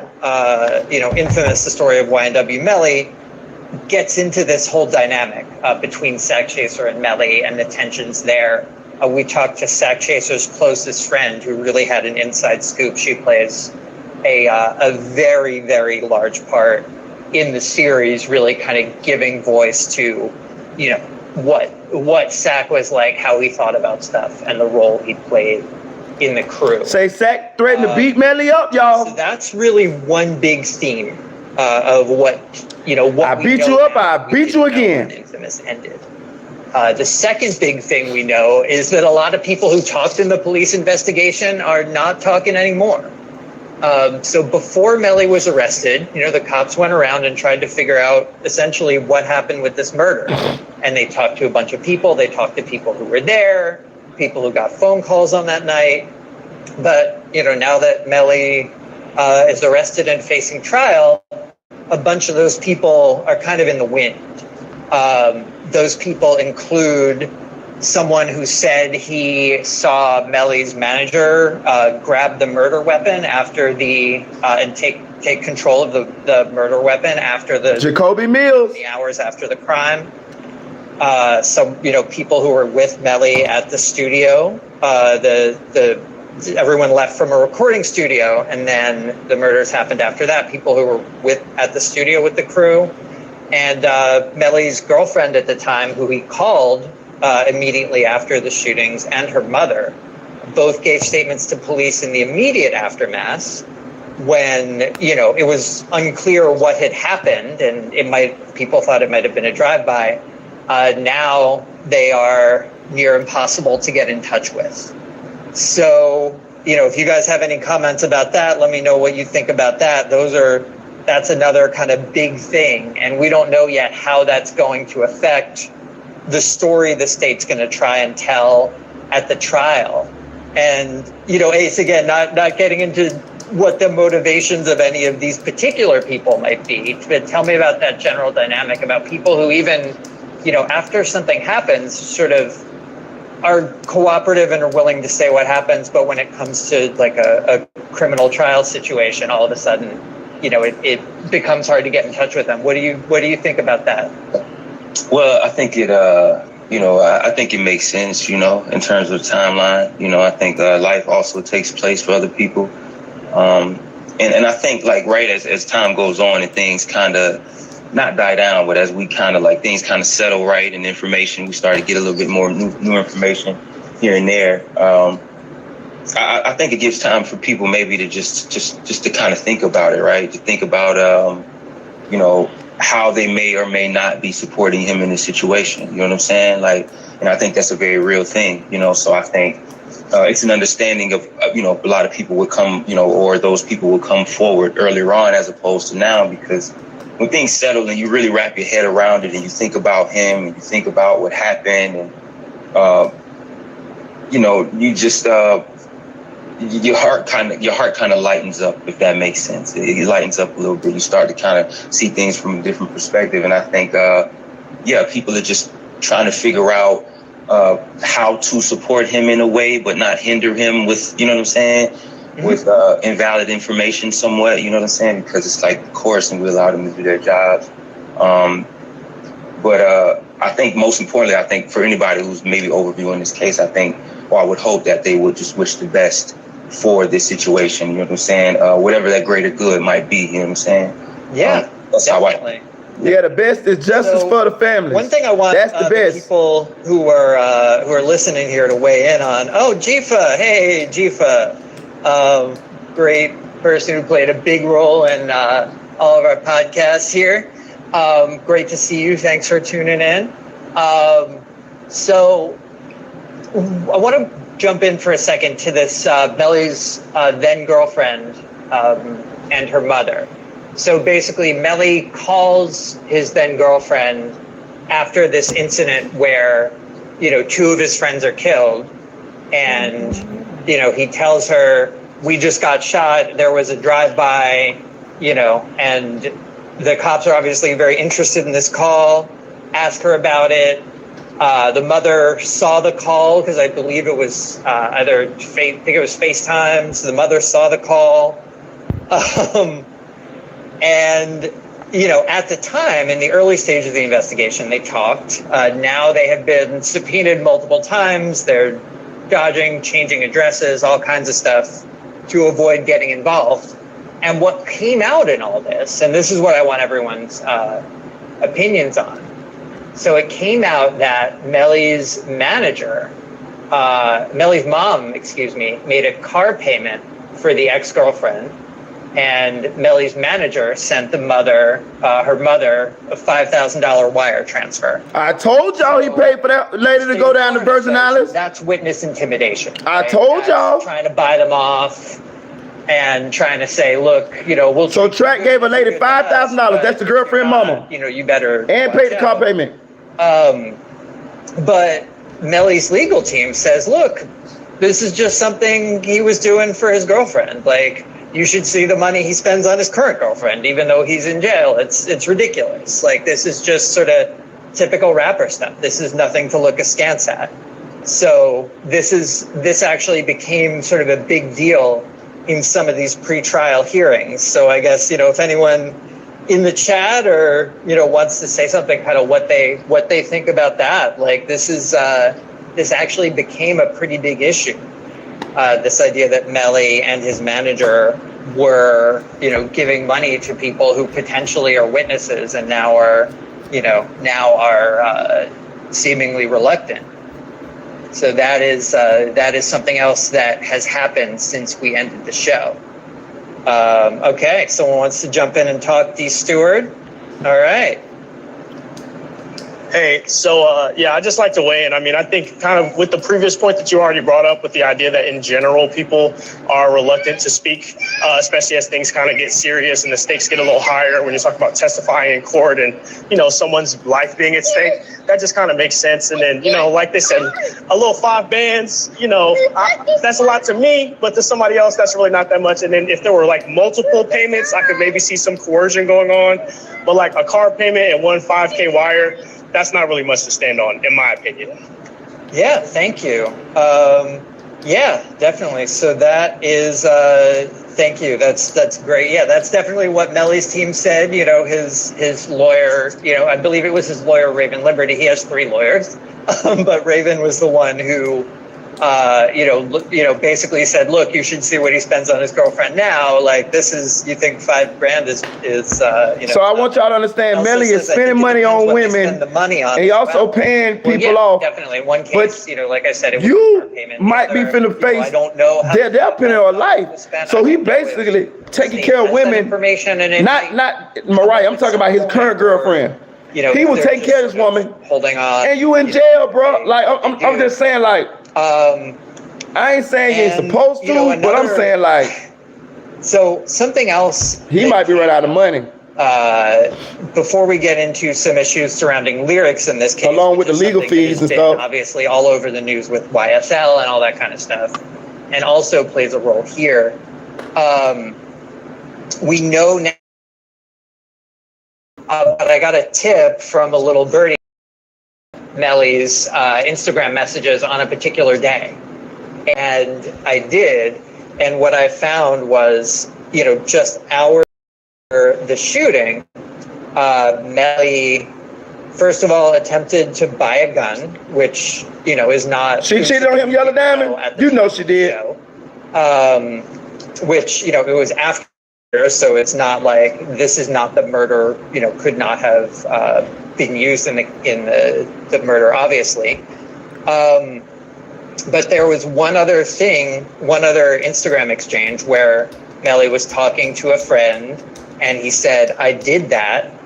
And a few minutes later said, just whisper, So Melly said, I did that.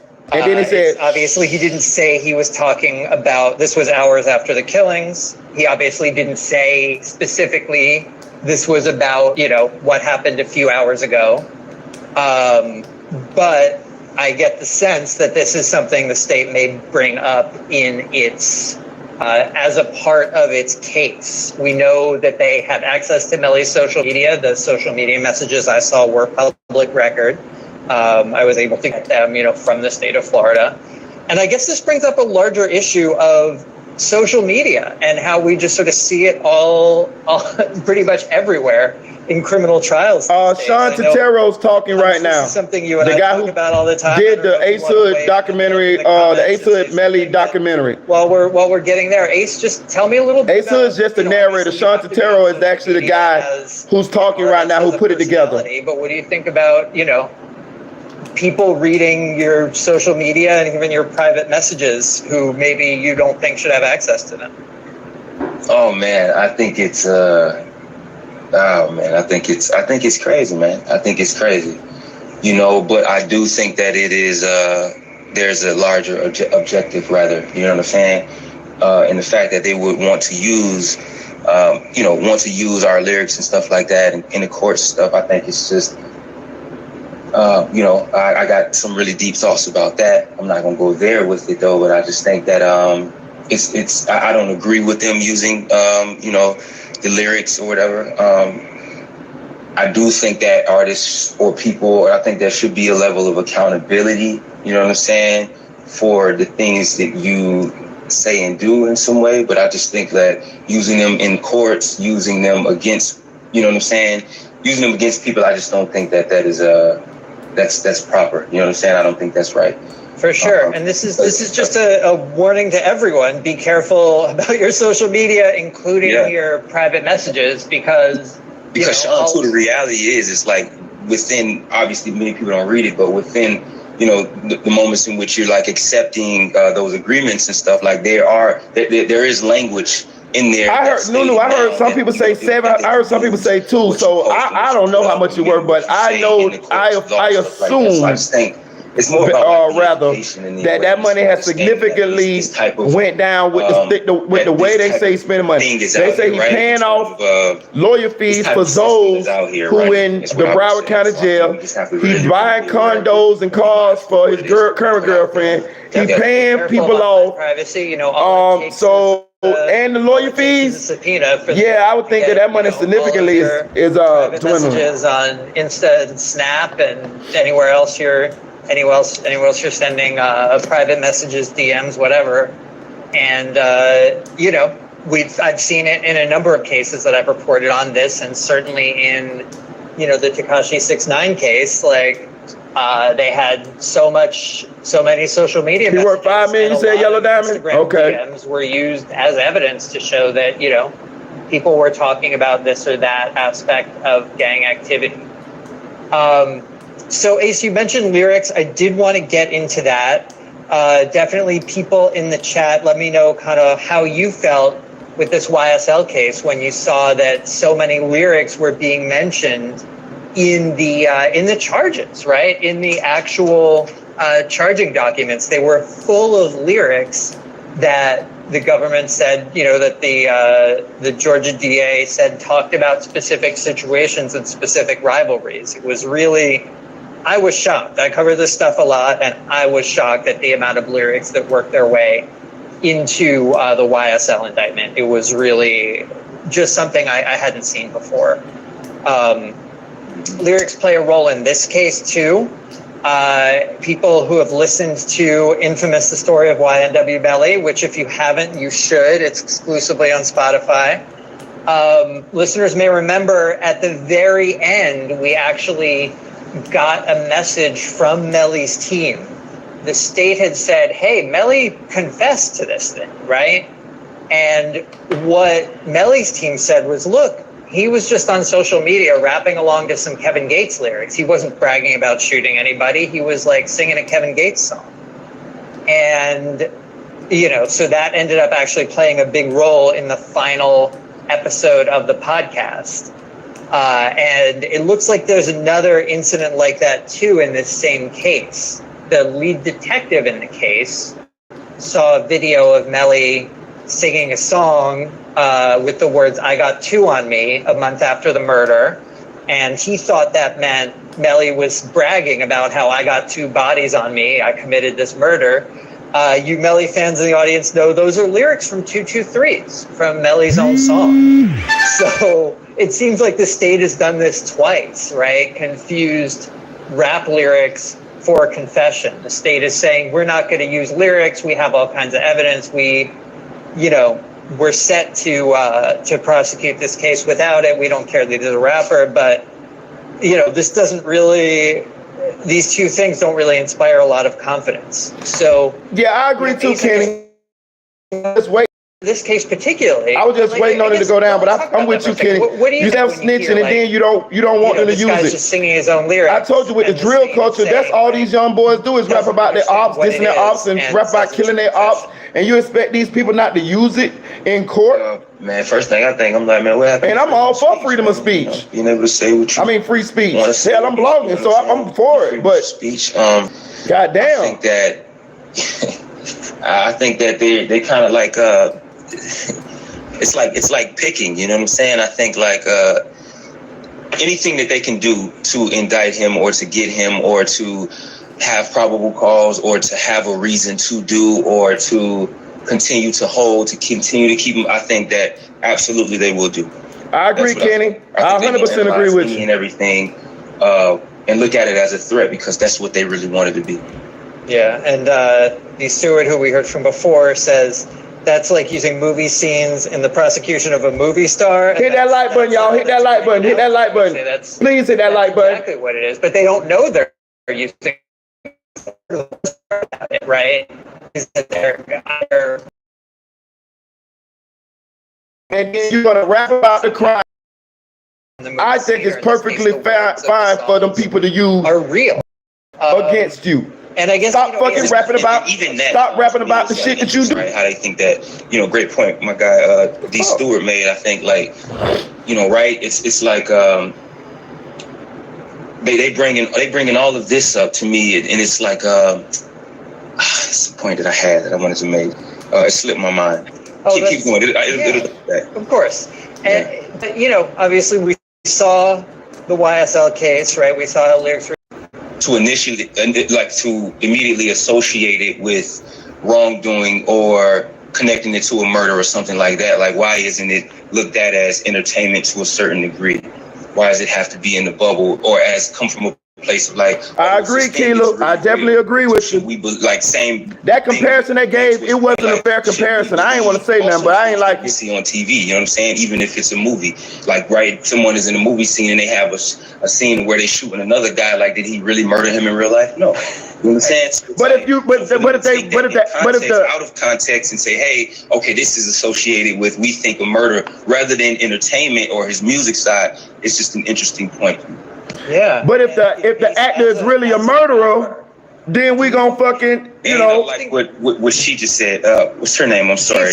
Chifa. Yeah, they want to prosecute hip hop, not just the artists. That's ultimately, even with the YSL case, right? When I think of this, like, all the people that I know growing up, who were into drugs, was this, that, whatever. They got RICO charges. They were facing RICO charges. It was to keep, to me, the black or brown man down. That's ultimately what I feel being a damn hypocrite attack on the hip hop community. Hip hop is one of the largest genres in the world, right? There's black people making countless amount of money in this particular space. So I think for them, right, it's always a way to kind of monetize and then like figure out a way to monetize, take away and then also monetize, right? Remove people, then also make this thing small enough so we can control it in the way that we want to. That's what I think. Yeah, I mean, look, there's obviously a long history of police and rap, and you'll hear more about it from Complex. He ain't making no sense from me in the not too distant future. For real, but I think.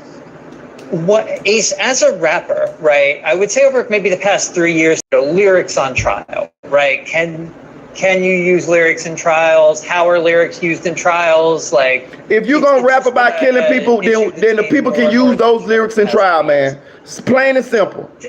As someone who writes lyrics, like, does that ever affect your writing? Thinking about like, could someone use this against me? Like, if you ain't killing people, really, then what you care about them listen to your lyrics for? I'm always the only way you're gonna be scared is if you actually doing the shit. From an intentional space, thinking about how I want the listener to feel, how I want this to resonate with them.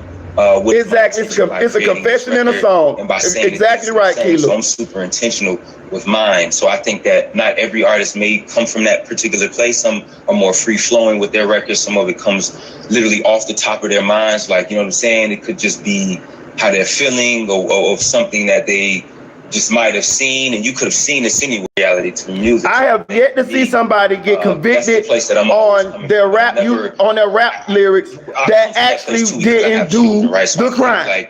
Now I can see if they had used somebody's rap lyrics and they didn't kill nobody or didn't do what they said they did. But everybody I've seen convicted using their rap lyrics have actually did the crime. So until I see that, I think it's fair game. That far along in it, you know what I'm saying? Because it's such a fine line, I think it's really tough to like decide on what should be counted in court, like what's what and what isn't. Like, that's why I think even stepping into the grounds and even incorporating the lyrics and all of that, I think you'll never have a real clear picture of just fairness. You know what I'm saying? Hey man, y'all get into it off this motherfucker, like what man. That threshold will look like. You know what I'm saying? In terms of like what's counted for in court and what may be real and associated with whatever that crime or that thing may be, and what is just like actual entertainment. And actually, Dream Dog, 1 minute they rap and say they rap is real, and when they want to use it in court, they get to act. They get there against us, but I get acting. They saying it's just acting. Exactly. Yeah, and Ace, right. It's not the songs alone. Shout out to Kenny. She says not the songs alone. There's a lot more evidence. Exactly. With them doing shows, whatever. Like, what kind of sense do you think they get about, how? Oh yeah, the song with Duty Low and King Von. Yeah, I know you're talking about me and Duty Low. It's for them, man. It's them, right? The younger. The younger generation, they want to be in more of a space to where they don't have to think about those things, right? Because their world and their ecosystem is not it's not validating those points, right? That someone will be watching your lyrics and doing all this stuff. It's like you hear it here and there, but you never know until you actually in a situation.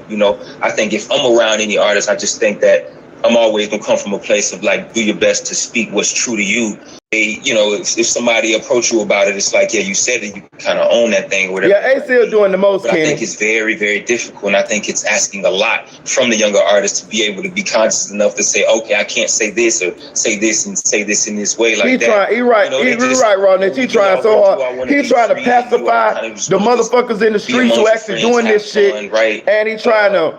You know, he basically trying to stay cool with the motherfuckers in the streets that doing this shit. Like a lot of these, you know what I'm saying? He not being honest. So, to take it right, we can't take him seriously. It's very, very sketchy. Very, very sketchy. What the fuck is going on? Definitely. It's a real problem. I know here in New York, they are trying to get a law passed to not allow the use of lyrics in trials.